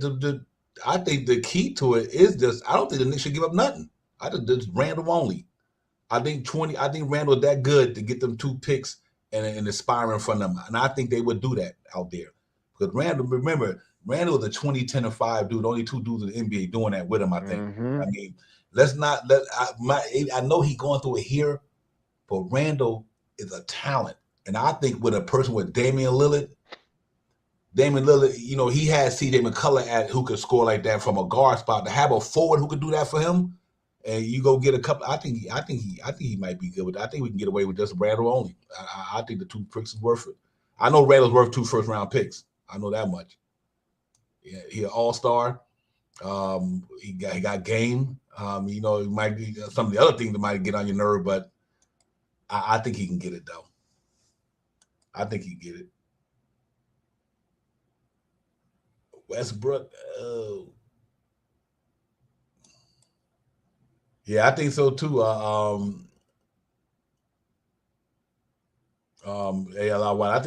think Randall might stay as well. It's kind of feel that way anyway, but who knows between now and then how it goes. Yeah, they may be shopping to look to try to move him or something like that. It may be something that may have a little legs under it, the way they're talking about it and stuff like that. But overall, I think the more feasible trade would probably be to try to move off of Evan Fournier right now. Yep. Hey, let me ask you, Emil. Let me ask you a question. Do you think if Randall was on maybe a team where he's not that dude that has to be that way, because now maybe having guys like Lillard or having guys like wherever he go that got a guy that's on another level than him, it might change that the way Randall do these things. You know what I mean? Sometimes you gotta be around certain people to make you better. And I think Damian Lillard would calm a lot of that down. I think a lot of stuff Randall do because he forces a lot of stuff, but I think I don't think Damian Lillard Randall to play that way. You know what I mean? Because of his respect and his pedigree. You know what I mean? But who knows? Randall 20-10-5, man. 24-11 last year. You know what I mean? I think this year the only thing messed up Randall this year was we brought in Evan Fournier and Kemba Walker. That's it. Thanks. I think that's what hurt Randall this year was Evan Fournier and Kemba Walker. The reason why Randall game ain't like it is this year. You brought in 2 guys who need the ball. Now between him, Randall, RJ, and that's too many shooters. Too many people who need the ball, I guess I'm trying to say. So That's tough, man. But I think he goes somewhere in the right situation. And put like this here. Let's even though you know just an example. Can you imagine Randall right now with Anthony Davis, him and LeBron James? Oh, the Lakers going somewhere with that. Because now you got a cat who can give you them numbers with LeBron James and Anthony Davis. I think that's how good Randall is. Randall is a third piece on the team. You know what I mean? Shaw Powers, he's not a number one, but I do think he's a 2 or 3. So I think if you put him with a Damian Lillard and maybe somebody else, you just never know. You never know. I think he just ain't the number one here. But I think he'd be a number 2 or 3 on a good team, or number 3 especially. You got 2 stars there already. Yeah, I think so. Yeah, I agree, Ray, 100%. Oh man, and both of them dudes could step out and hit the 3-point shot too. Randall and AD, they both can shoot a good percentage, so that would be crazy, man. But you know what it is, and we also got to remember too. I think a lot of people overlook a lot of stuff that's going on with Randall, because I'm gonna tell you who they really probably saying the problem is: the Knicks. They see what Randall going through. You know who they blaming it on. They ain't blaming it on Randall. If I go to the Knicks again, they got the guy. They got Randall. They ain't treating Randall right. He disgruntled. Blah blah blah. When it comes to money, putting people in the stand and the numbers, I think if Randall went to somebody like the Miami Heat, hypothetically, Pat Riley and them guys that be able to put Randall in a good spot. You know what I mean? What he doing here, he won't do in Miami.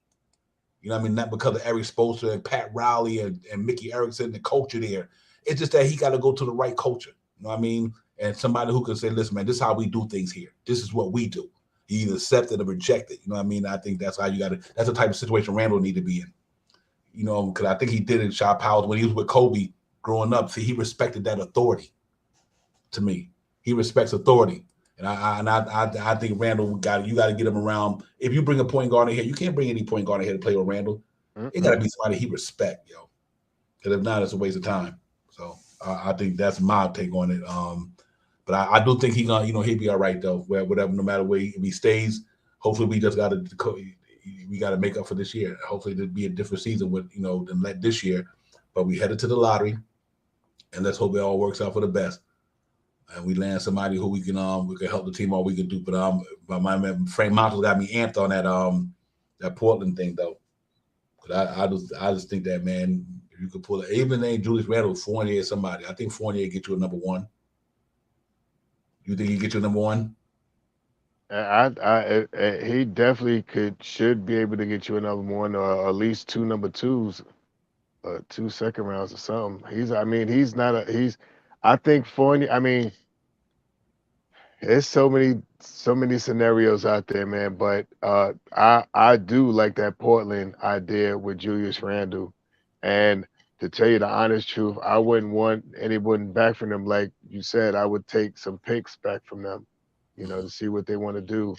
That would be the ideal thing. They got, if I'm not mistaken, I think they got a little bit of bank over there because this guy just went to New Orleans. What's the boy that used to play with CJ McCullough? You know what I mean? So that whatever, he's probably around 30-something million, 40-something million dollars. So that opened up a little bit of money over there. They may could absorb some of Randall's contract if they really want him. You know what I mean?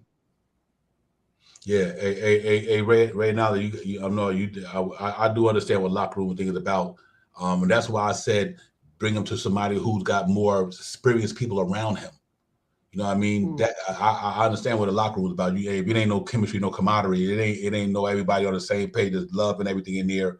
See, and this is the thing we got to remember. This wasn't an issue last year. I mean, the Knicks, if this was the issue, Knicks would have gave that man $117 million. This year happened. Now it's just a little bit more different now because the man done got his money. But even though Randall's always been a off the rail player, it wasn't like it this year. But I do think that's another reason why you need experienced people around you. You know what I mean? You got to have people who can sit down and say, listen, man, this ain't what you do. You know what I mean? And I think that we just don't have that. He is that creme de la creme player on the Knicks. He need to be around some creme de la creme players who he gonna respect, and they gonna say, listen, this is what we do in our locker room. You know what I mean? This is how we do it. And I just think that's the type of guy that we don't have here yet. You know what I mean? Because and I think Randall trying to be the number one with his mental makeup right now. I think this is a result of it. But I think if he come around, he get around some guys who like I like put like this here. You know, LeBron James to put Julius Randle in check. You know, KD will put him in check. You know, it's guys out there that will put Julius Randle in check in a minute. We don't have guys like that. You know what I mean? We don't. You know what I mean? So I think that's.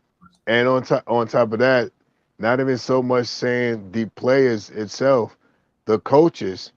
Some of these coaches is just not going to have that. Like, he has a long leash with Tom Thibodeau. Tom Thibodeau lets him go out there and get a little bit more because he is the New York Knicks number one. Well, he has been. He was their number one, and his leash was a little longer. But let him try to go over there to Miami and try to do something like that, and watch how fast he'd be sitting on the bench at the end of the bench. You know what I mean? Or let him go somewhere where they have a like a San Antonio or something like that. See how fast Pop sit him right on the bench and don't even just give him that look and don't see him for the rest of the game. Right. You know, if he goes where there's a strong-minded coach with a coach that you know, really runs the team and stuff like that, you're not gonna get that from Julius Randle. The most you'll get from Julius Randle is sitting mad on the bench, sitting down, because if he pulls you, he's gonna pull you and let you know what you're gonna do, what you did, and why you're not going back in the game right away. You know, Tibbs doesn't do that to him. Tibbs is I say this and I say it again, man. One of these guys, I believe if Randle stays, we can still be coached by Tom Thibodeau, but I believe Randall goes or Tibb goes. I don't think one of those guys may have to go for the youth to really flourish right now with the Knicks. And I believe Tibbs could coach the young team like he's been doing without Randall on the court, and vice versa. If we get a new, and then we have to think about who's going to be the new coach.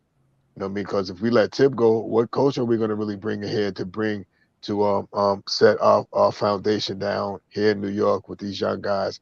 How are they going to interact with Randall? Because you know, is Randall going to be able to hear his coach take him out of the game after he makes a bad play and sits him down for 6 to 8 minutes or something like that? I don't know. You know, I don't know. Hey, Walter White, you dead on with that, brother. Listen, man, this is one thing about sports. They don't care. You could be the illest player in the world, crazy, but if they feel like you're gonna help that team, they're gonna help. You can help that team get a ring. They'll overlook all that stuff. Football, baseball, we had a lot of disgruntled people who I don't care how you act, man. You about to help us get a ring, help this franchise win a championship. Sometimes money talk, BS walk. You know what I mean? Money talk, BS walk. Some people are willing to avoid the BS. They spend the money for the BS long. I mean, long as you're gonna help us get where we got to go. Because think about this here: if my man wouldn't have got hurt, DeMarcus Cousins, which is a Julius Randle type dude, if he wouldn't have got hurt, he was about to get a bag. And look how crazy he was acting. It was because that man has skills. He has skills. They overlooked DeMarcus Cousins' skills, his brush ups and everything because he has skills. Rasheed Wallace, they overlooked all that stuff, man. They had skills. Freewell, right? They overlooked all that mess because I know it's a different time right now, but when it comes down to the get town, sometimes money talk, BS walk. That's all to it. We're black out all the noise. You just go out there and put up that 20, 10, and 5. You know what I'm saying?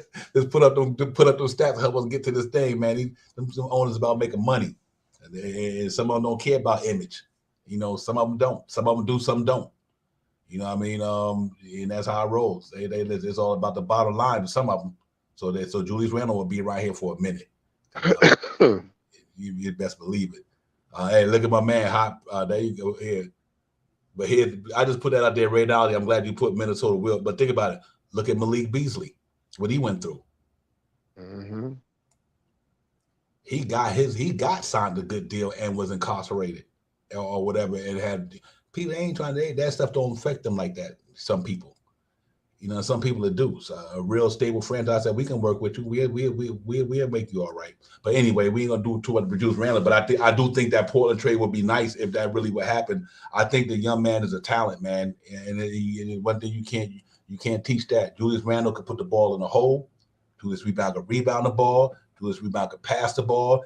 When he want to play defense, he could play it. I just think that he in New York, Shaw Powers. I think when he came here, he can't, nobody to keep Julius Randle in check for as I'm not the player you respect. He came in New York as the guy. I bet you Julius Randle go to a team and he not the guy. He respect that person next to him because he said, "Listen, man, I seen your work. He'd be fine. He'd be fine." I believe that. But yeah, man. Other than that, whether he stay or go, I think we'd be all right though in New York. I think whether Julius Randle stay or go, he'd be fine. I'm really more about moving though. I'm really more about turning the keys over to them that young nucleus we got, man, and add a couple of pieces. I do think I'm fine with him staying or going, but I prefer Julius Randle, Evan Fournier, Julius Randle, Noel, and at least Kemba Walker. If nothing else, them four to me. Because I do think that Alex Burks is more serviceable right now, coming off the bench. You know what I mean? I do think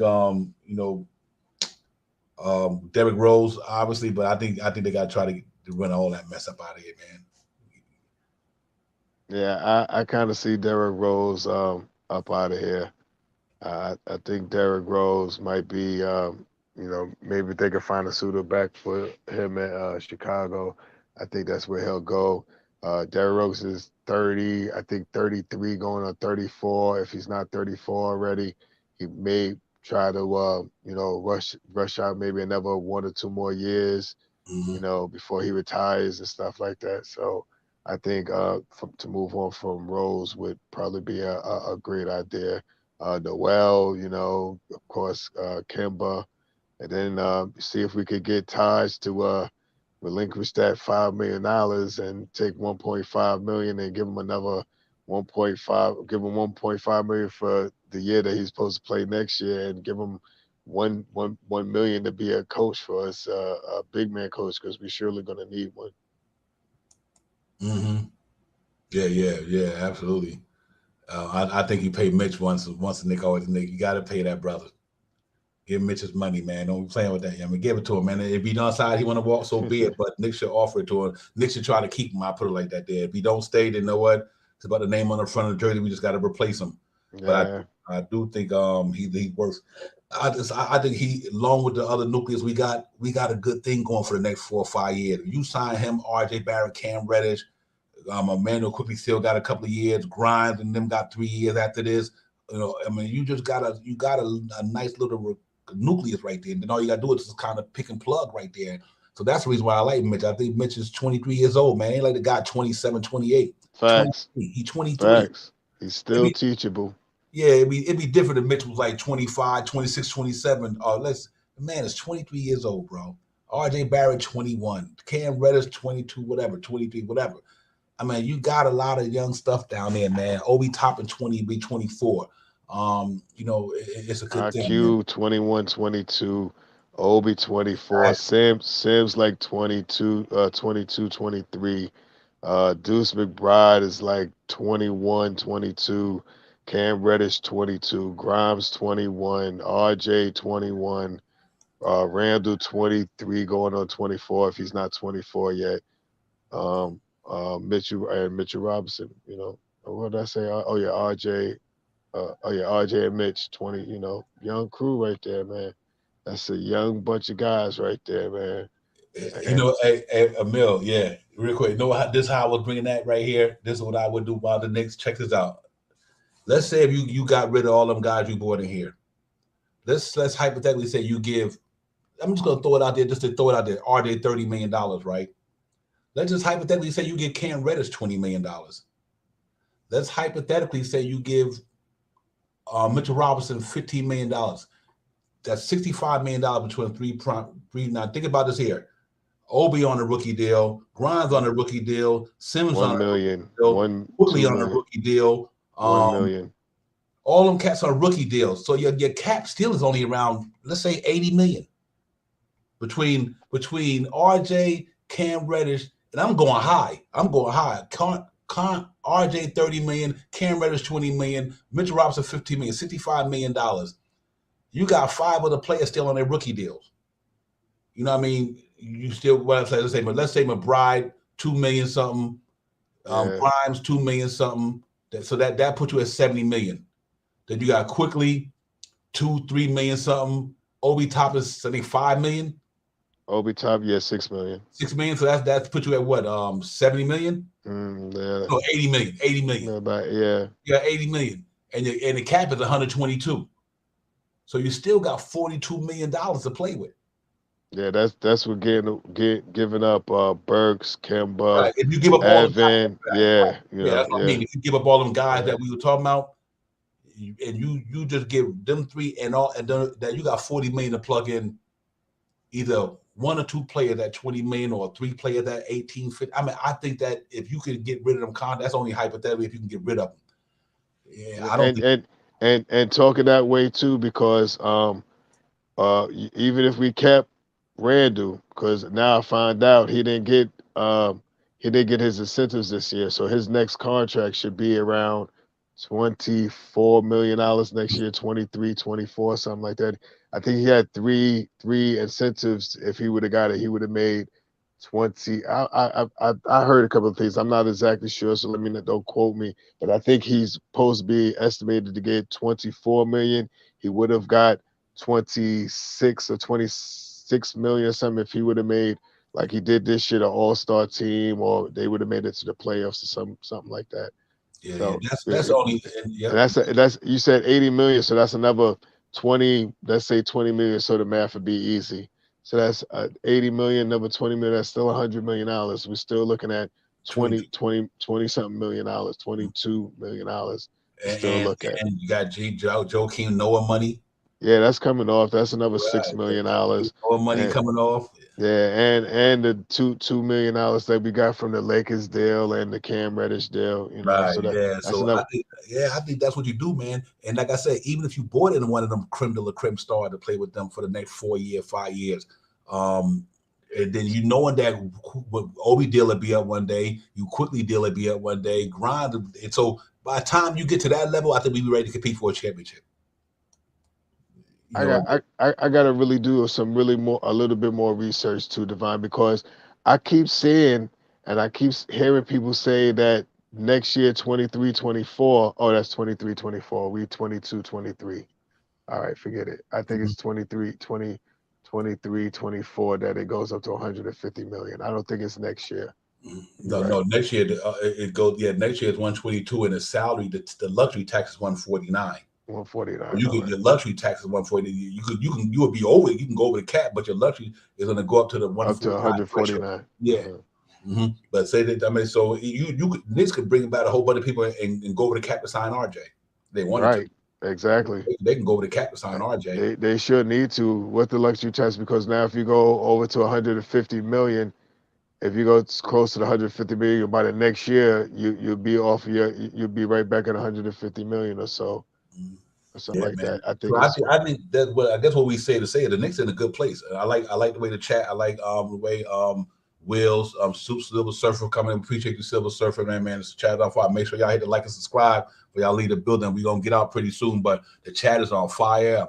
Emil, Once a Nick, a lot wise, Will, Rayology, all you guys, man, got it popping up in there, man. The the building.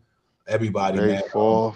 May 4th. Everybody got to cash out. Everybody, man. Frank, good way to start that trade with that Portland thing, because they're gonna have me thinking about that. Yeah, that's been in my head. Remember I said that the other day, Divine?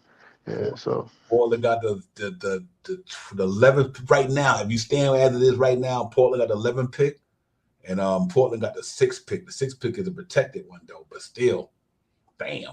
And we got the 12th. If you could pull out that, but that would be crazy. The 11th, the 12th, and the 6th pick. Protected 6, but then you flip them 3 for whoever you want to flip them for. Keep one. Hey, you can keep one player, flip 2 picks. You know what I mean? Facts.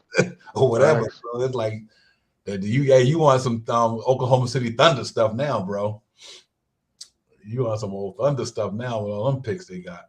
And you know what? And here's another thing that's crazy. You take one of them, You push the other two to 2025.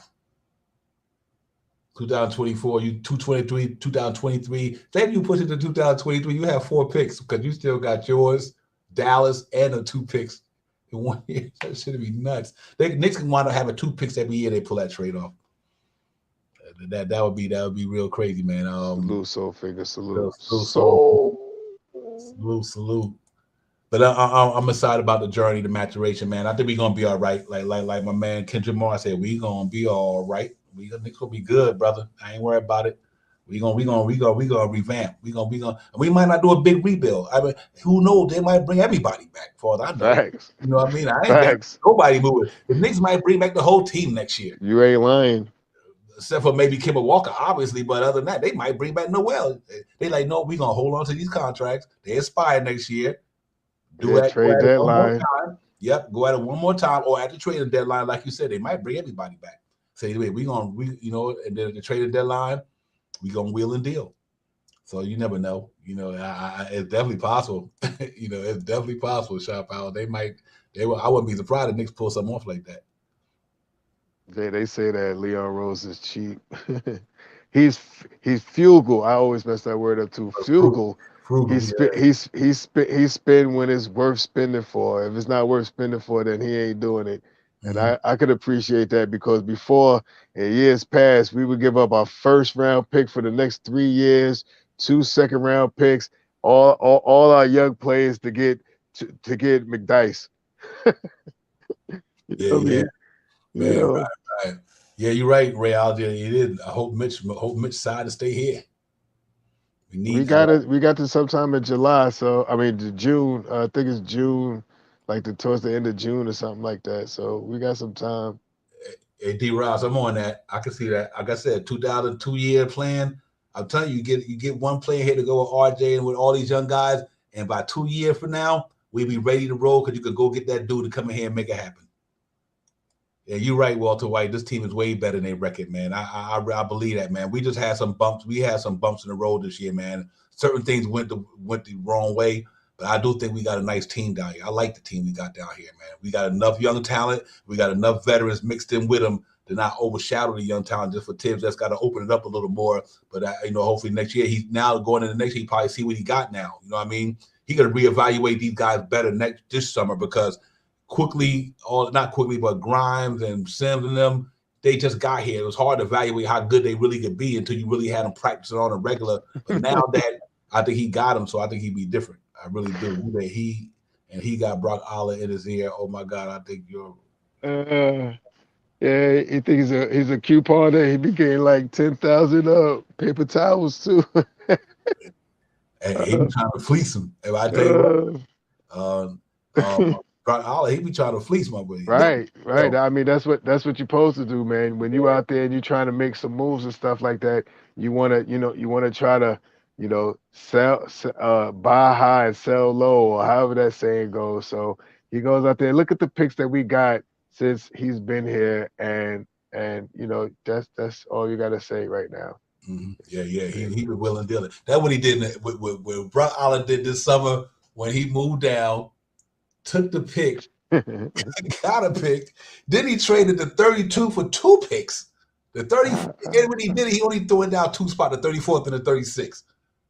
I'm like, this dude is willing to deal it. He got his 1 pick turned into 2, and you got Deuce McBride and Rokas.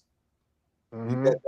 And then you trade you trade down to get Grimes and the Charlotte first or something like that. Then they flipped the Charlotte first with Kevin Knott for Cam Reddish. That's willing and that's playing chess right there. Yeah, that's the smart things. You using stuff that ain't yours to make to make yourself better, and that's smart. That's the smart thing that the Knicks have been doing. Like I understand as a Knicks fan, I was a little upset at some of the deadlines where I thought they should have made some trades and stuff like that. But they ain't just selling. They just not selling to get nothing back. This time.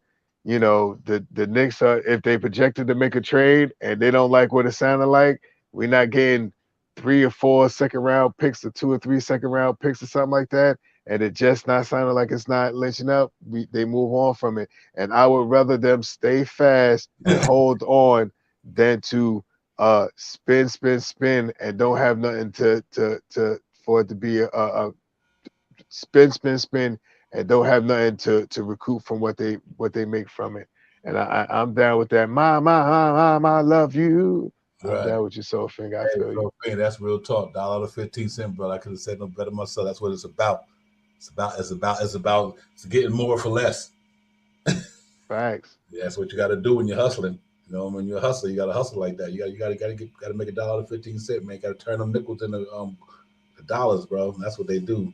But I do think, man, on a real, I think we don't know what's going to happen. We don't know who's going to get traded. We don't know if they get traded. But I do know that with them expiring contract the Knicks got, they might not rush to do anything.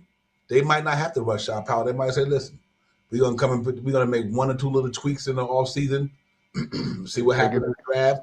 They It's, might, it's, but this is a good it's free agent class too, though. So you never yeah. know. And see what happened at the trade deadline. They still got some moves that they could this year.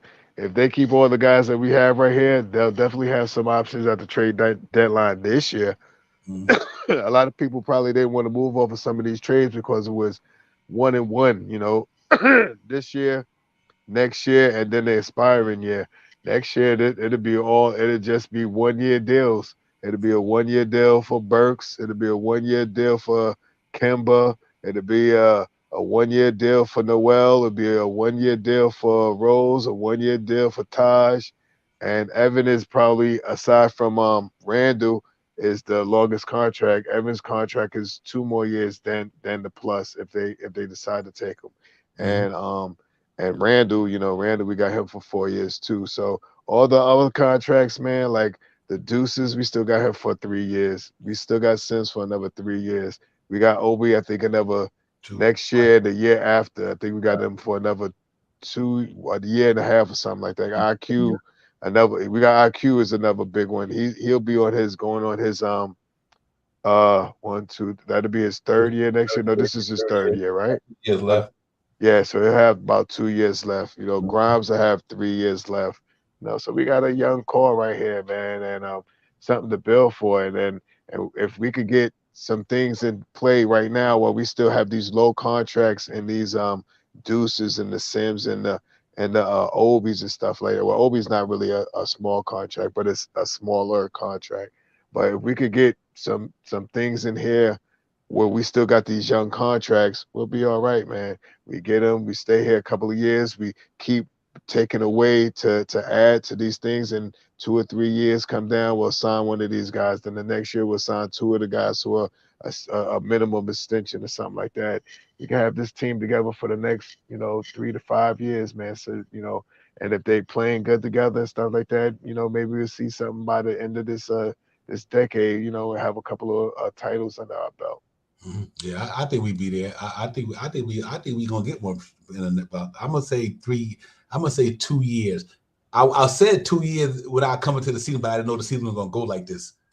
But I think because of the way the structure and the infrastructure that they have there and the way they got it, I think we got a good infrastructure in New York right now. I think like Rayology said, we got draft picks, movable contracts. We got some young talent there already. We got one guy who was on the ascend. You know what I mean? And all it takes is the right pieces, a couple more pieces, man. And whether you think Tibbs is the answer to take us there or not, but whoever it is, I think the Knicks in a good spot. We ain't been like this in years, though. Think about it. Years, man. Years, man. You see, Years. I love what Ray put up there, man. How he, told Right. us, showing us how in prior years, man, we never had this much capital for draft. We never really, we would sell all of this seven first rounds and 17. We had already sold all of that. We've been trying to accrue some more stuff that we already sold. We'd have sold all this stuff in prior years, 4 or 5 years ago and stuff like this, 5, 6, 7 years ago and stuff like that.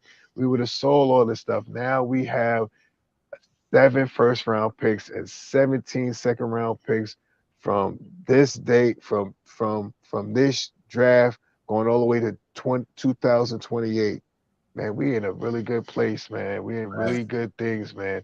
Mhm. And if we want to, we have a good option to give up some of these first. I don't think we can sell two of our first rounds back to back, but we can do our first round this year, the Mavs first round next year, and our 2024 first round pick. We could do that. That's 3 first round picks. And then, that's 3 first round picks. So if we're looking to get a solid dominating point guard or something like that, we can give up the Mavericks first round pick next year and our 2 first round picks in this year and 2024, 25. We could do something like that. I don't think we could do back-to-back first round picks, but I think we can alternate all 2 first round picks next year. We got Mavericks and we got ours. There's so much stuff that this Knicks team have to mess around with in this off season, man. It's gonna make it so interesting just to sit back and watch what they do this year. And I think this year is going to be the year that gets surprising. The last couple of years, our deadlines, and I can't say the draft because our draft that we picked up last year with Grimes and Deuce and Sims was pretty good for the positions that we got them at 20, late in the first round, late in the second round, almost the last pick of the second round, and these guys are here playing good ball. Man, we got a bright future coming ahead, man. Yeah, we do. You know what? And I'm gonna tell you, I'm not really too certain with the front office because I'll tell you why. They came in here the last year. Remember the year before, 21 wins. Roster just wasn't what we thought it was. The next year, Tibbs come in. They play harder and everything. They get to where they got to go. But this year, I think because of the Kemba Walker, the Evan Ford, the injuries, the COVID, and all that, it just kind of took it back. But see, what I'm happy about is that I'm looking at what I see in that roster, and you got to believe that R.J. Barrett will be a 24-point game scorer next year. I just don't see how it won't be. Because I think he going to all season. He mastered the free throws. He mastered maybe that mid-range game. All he got to do is just master his free throws, really. But I think he's on the ascent, man. I really do. And I think the maturation of quickly is on his ascent. I see good things coming from him. So I just see that we got a nice little nucleus down there. We got good infrastructure. And you got to get, whether you might not agree the way he drafted back in the days, but you got to give Scott Perry his flowers. And I'm going to keep bringing it up because when he came down here in 2018, he said, I'm going to tear this thing down and I'm going to build it back up. I think the only thing that happened that messed up the rebuild when Steve Mills went out there and got Mook Morris, got Bobby Portis, got all these guys like that. And I think he went away from the plan. You know what I mean? And I think he speeded it up too fast. I think he should have let Knox let Knox play in his second year. He probably had 13 a game in his rookie year. Maybe if Mook Morrison didn't come in, Bobby Portis and all the guys didn't come in, none of his growth. I think if you wouldn't have did that, just kept with the rebuild, I think we'd be in a different spot right now. I really believe that. You know what I mean? But listen, he said, listen, I don't think this is going to work out. He got rid of the Porzingis contract. Good move, brought him to Spine. So now we still got that same money on the books, but it's only for 1 year. So all that money that he got rid of, he still got it because he's doing these 2-year deals and all that. He's not giving out long contracts. That's what I like about Scott Perry. He kept all the draft picks. I think Phil Jackson started that actually. When Phil Jackson came, he said, "We're not trading no draft picks," and Scott Perry continued it. And then they brought in development coaches. Then they brought in scouts. They finally put a front office together. Think about it. We didn't have a Brock Aller. We didn't have a Walt Perrin. We didn't have these guys 3 years ago. And I think now they brought in guys who can work at every part of a organization on each level. Klein, all these guys, man. So I think that we got a good front office now. I think this year wasn't a bad year. Sean Powell, I really believe that it wasn't for just maybe the Kemba Walker deal. They took a gamble on it and it didn't work. They did. That's all. That wasn't the deal that they wanted to do, I believe, in initially, but that's the deal that they made because they knew that he's a point guard and he's a premier point guard. He just didn't come here with good legs under him. That's all it was. Yeah, yep. And I think the Nerds know well. I didn't have a problem with the contract. I didn't know he was going to be injured. He earned the $10 million for what he did for the Knicks last year. He just got injured and it affected the whole thing. You know what I mean? It just literally affected the whole thing almost to me. And then when Derrick Rose went down, so I think the season wasn't as bad as it may seem like it was. I think this is 1 year you could really say the injury bug bit this team this year. You know what I mean? I really thought that injury bug got us this year. Oh yeah, that was a hot mess. Oh, the chat is where it's at, man. All the time, brother. Real Oh talk. man. He was getting high. I want to get high. Every day. Oh, man. Yeah, real talk, man. We all need therapy, fam. Real talk, salute. But yeah, man, listen, we gonna get up out of here because the brother gotta get up to the job tomorrow. Now I'm off, man. If you want Off. to, rock it over 14 hours, I'm down. We good, long as all right. I'm good. I'm good. I'm off tomorrow. I I ain't know you got nothing to do. The only thing I probably do is go get me a shape up, and that's about it, and a slice of pizza. Well, yeah, we go to 11:30 then or something like that. That's cool. I just want to make sure you know. Yeah, I'm good. I'm good money tonight. I'm feeling a little better. Good. My congestion is a little better. My nose still a little stuffy, but I'm feeling a little better. My voice still crackling, but I'm good tonight. Well, salute to the chat though. Word up, man. Man. And Yeah, I think, hey, listen, this ain't no high purpose. I always say we got one of the best chat shows in the business. I do not, and I stand by every word I say, because you cats is like the invisible panel. You know what I mean? You cats is wise, y'all engage, y'all know your stuff, and y'all keep the show engaged. And I appreciate that, man, because being a content creator, you only can create with so much, but being able to piggyback off you guys in the chat with y'all comments and all the good stuff out there. Whether you like it or you don't, it's out there, and I just think it's good, man. So salute to the chat. Appreciate y'all, man. Real talk. You ain't lying. I got some PTSD my damn self, man, messing around with these Knicks. Yes, sir. Yeah. Cardiac Knicks, man. That's all right. Cardiac Knicks. They good. Hey, but I think we're gonna be good though. I'm happy. Alex, I've been watching these cats for almost 50 years. I'm happy, man. Right. I'm right there with you, Devon. I ain't far behind you. Right. I'm happy with the way the direction going, because you see out of everything we're going through. Let's put here a prime example. This team could have folded this year, you Shot Powers. Right. You know what I mean? This team could have literally folded, but you can see the culture they set.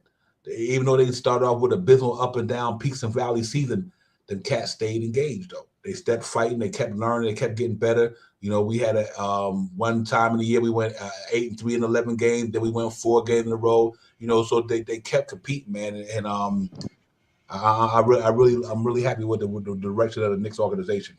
We not see right now, even though we didn't make it. Think about this here: we would have been the laugh out loud Knicks 2 years ago, and we didn't even make the playoffs. You know what I mean? Now you don't hear all that nonsense. You know what I mean? Because I think they respect what they're doing down there.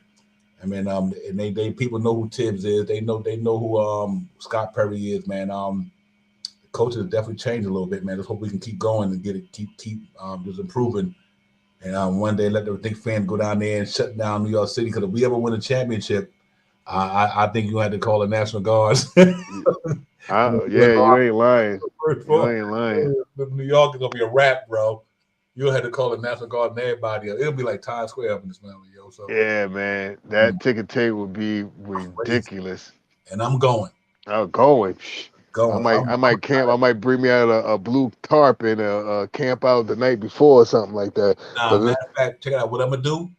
I'm going to go ahead. You know what I do? I'm gonna get the float and I'm gonna get the chat up on it. That's what's up. We get a Knicks parade. We're gonna get a Knicks Real Talk float. That's what's up. I'm down. Up in this moment, we're gonna get up on that float, ride down Broadway with a confetti all over the place. I don't care. We got to spend $30,000-$40,000, whatever. Yeah, I'm down with that. For real. I go to my 401k or something like that if I got to. That's gonna be something lit. That's gonna be something. Man. There won't be no parade like the New York Knicks parade. Yeah, especially in this decade right here, in this 21st century right here. Whew. That thing probably go from downtown to uptown. Get the Times Square, gonna be lit. It's gonna be they're gonna have to cut that off the night before. The whole day. That's gonna have to be cut off. And I say this, and I joke about it a lot, but I really mean this when I say this, man. As a Knicks fan, man, we are some dedicated fans. We are. Some of us are crazy. Some of us got PTSD. Some of us are half the time Knicks fans. Some of us are Knicks fans when the Knicks are playing good.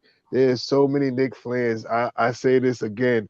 If you go down to Atlanta, You see how many Knicks fans is in Atlanta. You go down to Miami, you see how many Knicks fans is in Miami. There's places that you go where we play basketball. You go down to Philadelphia, see how many people is at New York Knicks fans down there. You go down to South Carolina, see how many Knicks fans down in North South Carolina. You know what I mean? It's Knicks team, especially amongst the East Coast and stuff like that. It is so many Knicks fans out here, and if the Knicks win anytime soon in the next, you're gonna have to start the ticker tape parade maybe 3 days before the actual day is gonna have to go because we are going to shut it down. Word. That valley of soldiers, or how the valley is going to be shut down for days. It'll be not even a New York. I've been to a couple of Yankees ticket tapes. I've been to a couple of Yankee ticket tapes, and they are crazy. I'm not even gonna lie, they are crazy. But for New York Knicks, That's gonna be man, listen, man, I'll wait to see that, man. Where I still could walk and have some fun. You know what I mean? I hope to see it soon, man. And with this young core that we have right now, we have an opportunity to build something that is worth winning for. And the team seems like they want to play together, and that's the Mhm. best way that you could get a win, a championship team when you have a team that wants to play together. Yeah, facts. Paris said, oh, so the Giannis done beat them tonight, Paris? I didn't, oh, wow. Yeah, man, but you know what? I'm excited about it, man, because I know, like my man Walter White said, he from Atlanta. We got Sophie in California. I'm down here in Carolina. You got Frank Mato in West Palm, Will Slanker, Will out in Colorado. You know what I mean? We all over the place, man. Knicks fan base is all over the place, bro. And as much as I can't stand the Cowboy, they like Cowboy fan all over the place. But the only thing we ain't bandwagoners. So all you Cowboy fans, I hate to put that on the spot like that, but we stay true to this, man. But you know what? Think about it, man. Before, for me, growing up in the early '60s and '70s, man, that's all you knew was Knicks. You know what I mean? And getting home wearing that jersey. So the Knicks is just it's a way of life for me. You know what I mean? It's like Knicks is a way of life for me, literally. The way I put on my shirt, my shoes. Every year since I was a kid, I look forward to doing that. Yeah, he did, man. I just knew that. I thought that thing was failed anyway. Yeah, facts, man. We in the building, man, all the time, man. We all over the place, brother. We're on, and it's a good thing, man. I really enjoy the family I got up in here. And the next Real Talk family is real fan, man. You know what I mean? And all the brothers like Will and all of them who was here from day one. Appreciate y'all, man. It's here to to give us fans something to talk about, man. You know what I mean? Open some dialogue up, have fun, meet and greet, drop knowledge, drop jewels, talk Knicks. It's all good with me, man. I ain't got no problem with it. You know what I mean? I just it's all good therapy, good medicine. And like when you're a true sports fan, you're a true basketball fan. I mean, you're true to it. Hmm. Yeah, you're right, man. For he should have stayed in Golden State. I don't know why he didn't get that bag with them. They could have had like 6 rings. KD should have stayed there. You're right about that. I told that. But he should have came to the Mecca though. He should have came to New York. He not the Mecca. He should have came to the Knicks. He would have came to the Knicks. He would have been good to go because they would have followed him there. But I'm glad. I'm telling you in a way. I'm glad they did in the first couple of years because that first year he didn't play. Kyrie played 20 games. The man we would have had Porzingis. He didn't play that yet, but $97 million. He players when he played 20 games in 1 year. I'm glad none of them came.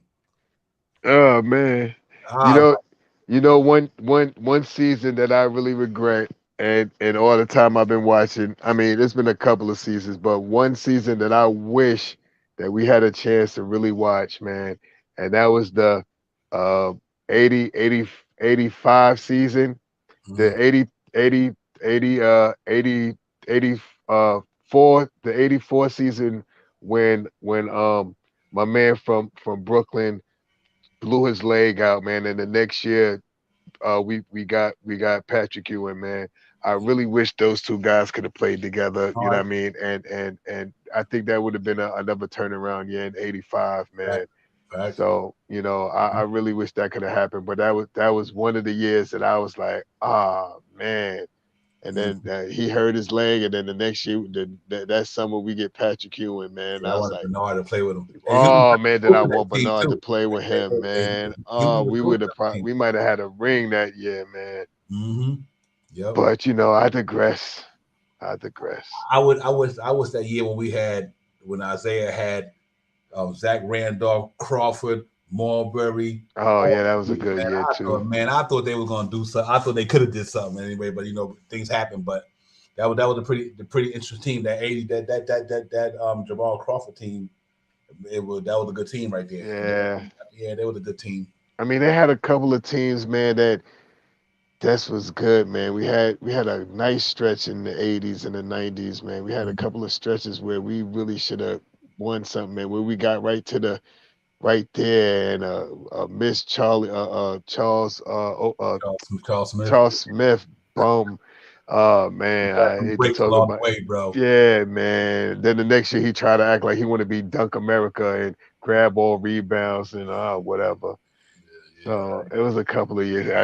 I still think he should have got a foul call where they was beating him up down there, but whatever. I digress. Yeah, they did foul him though. They got him. Yeah, I've been Yeah, through we've been through through our some down, stuff, man. but that's what makes it more better when it happened. When we Mm. win it, that's what makes it gonna make it so sweet when the Knicks finally win the championship. They will win one in the next 3 years, I believe, 3 to 4 years. I think they on that course. They just got to I think they'll be there. But I'm excited about it, man. I really am. I think we good to go. But you know what? The Knicks is here, man. They're here. They're in a good place. They just got to capitalize off it. They just got to capitalize, and I think they good. So I think the biggest move they did this year was bringing back Scott Perry. Biggest move in the offseason. It wasn't Randall's extension, it wasn't Fournier, wasn't Kemba Walker. The biggest move the Knicks made this year was signing Scott Perry. Mm-hmm. Stability. Kept the stability there. Biggest move they made this year. I don't think there's another signing this year that was better than Scott Perry move for this organization. Real talk. Because that he just kept the stability there. Because Leon Rose, he never did it. He never was a president. So that's why it's important to keep Leon Rose here, because he was never a president of basketball operation. He just was an agent. You know what I mean? And then that Tom Thibodeau was a vice president. I mean, he was the vice president of basketball operations. A president, I didn't say vice, I meant to say president, sorry, of basketball operations to him, and made it easier for his transition.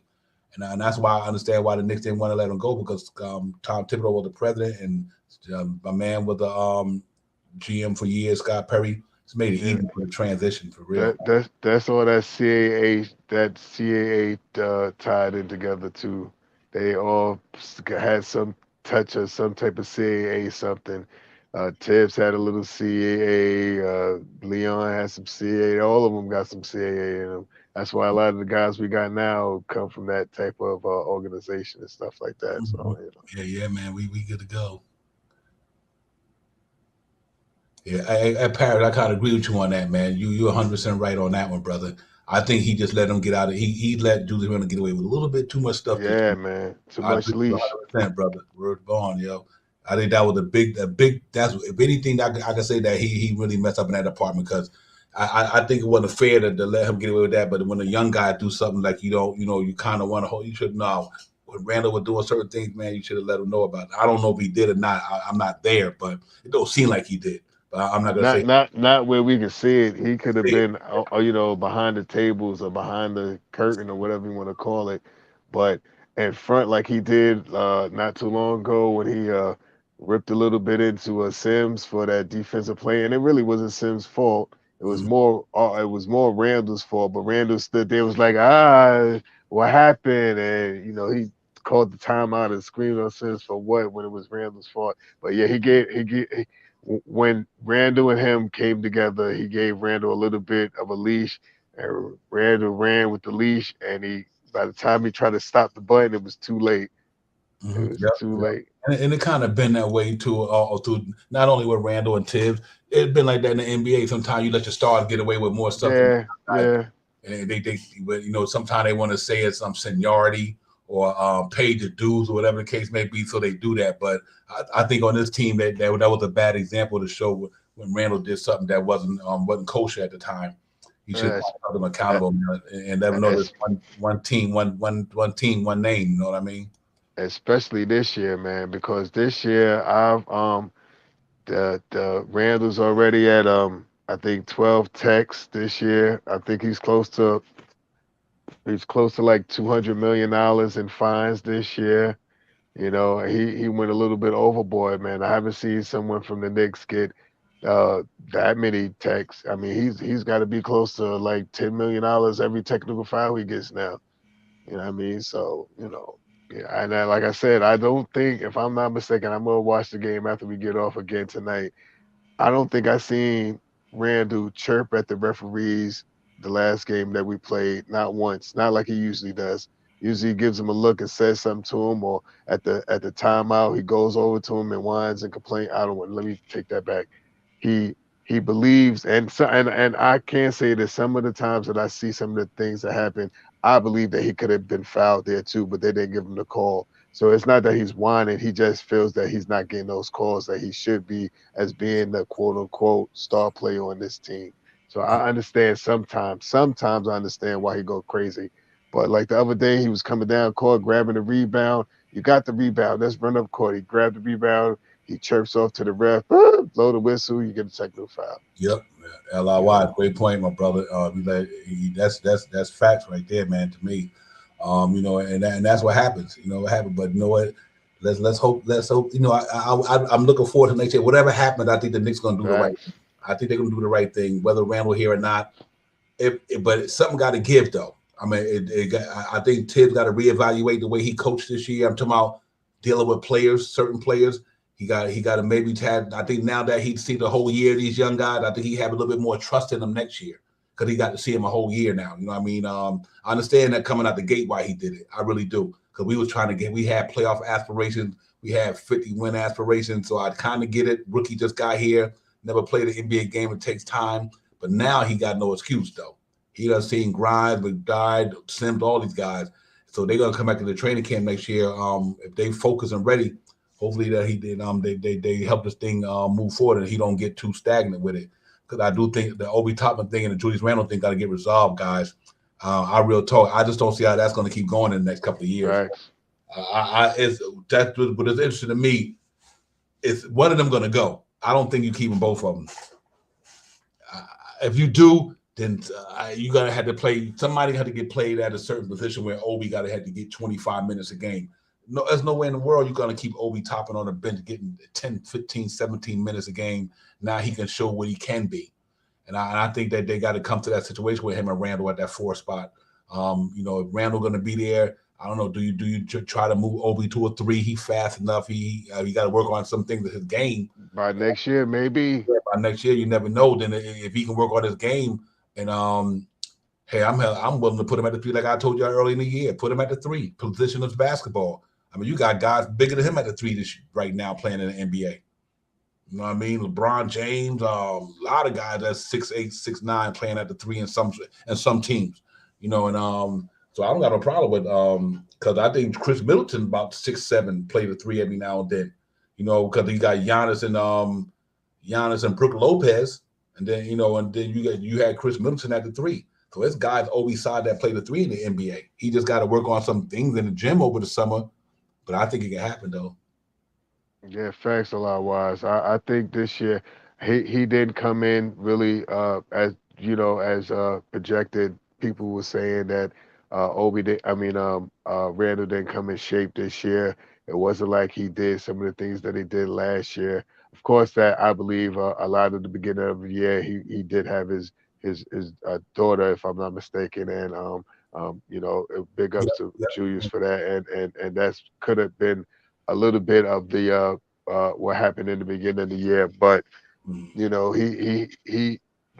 aside from him being accountable for himself, the coach also has to make him accountable for what he does when he sees. Just like we sit here and we critique him on some of the things that he do when he goes down there and he gets triple team because everyone sets a scheme for him now, almost a similar scheme. You see teams play for Julius Randle. That man that he's playing, one man comes from the left side of him and another man comes from the right on him to trap him in to make a pass, and he flounders sometimes. You know what I mean? So he has to be more accountable for himself, and alongside with the coach being making him accountable for the mistakes that he makes. So this way he understands, because if you keep letting him get away with it, he's going to keep doing it. Yeah, facts. Yeah, I think it'll change. You know, hopefully he come back next year. Like you said, he had a kid at the beginning of the year. That's a lot of Yeah, stress on somebody, man. Had a newborn child. Season just started. Ever Fournier coming out of the Olympics. Started the season off real slow because of the Olympic thing.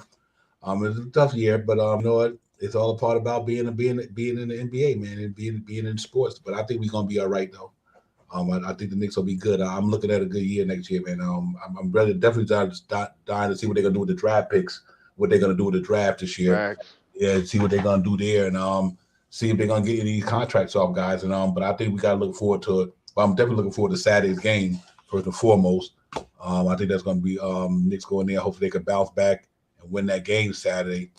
And if not, did everybody think they ready to lose out? So be it. But I think they got Cleveland though. I think that's going to be a pretty good game for the Knicks. Facts. Yeah, Cleveland. Am I right? Saturdays. Yep, Cleveland. Yep. Nets and the Hawks. 76ers and the Hornets. Man, I wish this was like 10 more games to go. 11. You might be able to get up in the thing. Hornets got the Sixers. Nets got the Hawks. You know what I mean? I'm like, man, so close, but so far. But, man, listen, man, we're going to get up out of here, chat, man. So appreciate everybody staying in, hanging in with us, man. We enjoy it. You know what it is. Knicks Real Talk, Sharp Powers, man. The chat is where it's at. Guys, I wish I could hang around a little longer, but, duty calls. We got to make it happen. But we'll see y'all Saturday morning, man.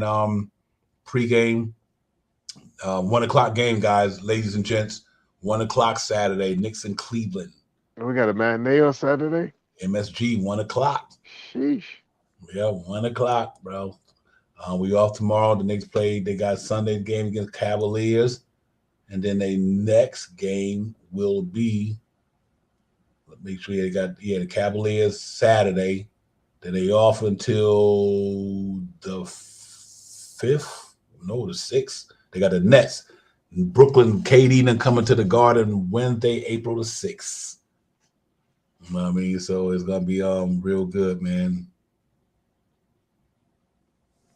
Hey, cash out my brother, man. We appreciate the love. Real talk, man. We do the best we can. Try to be fair and be wild and be truthful, but also make sure that you guys is bringing y'all content here, man. Because you cast up in the chat is where it's at, man. It ain't without the chat, ain't no Knicks Real Talk. I know a lot of people who streaming and checking it out. Without y'all, you don't need to do this. You know what I mean? But we do it because you cats engage. Y'all engage, man. We Knicks fans, man. We fans first and foremost. That's one thing about this. We fans first. It might be Knicks Real Talk, but what's a key word in front of Knicks Real Talk? The key word is Knicks. That's what we are. We fans up in here, man. We love it though, and but what y'all guys make it worth the while, man. I'm an 82 gamer. Knicks Real Talk ain't going nowhere. I'll be around here till 70 years old. I might be spitting a little slower.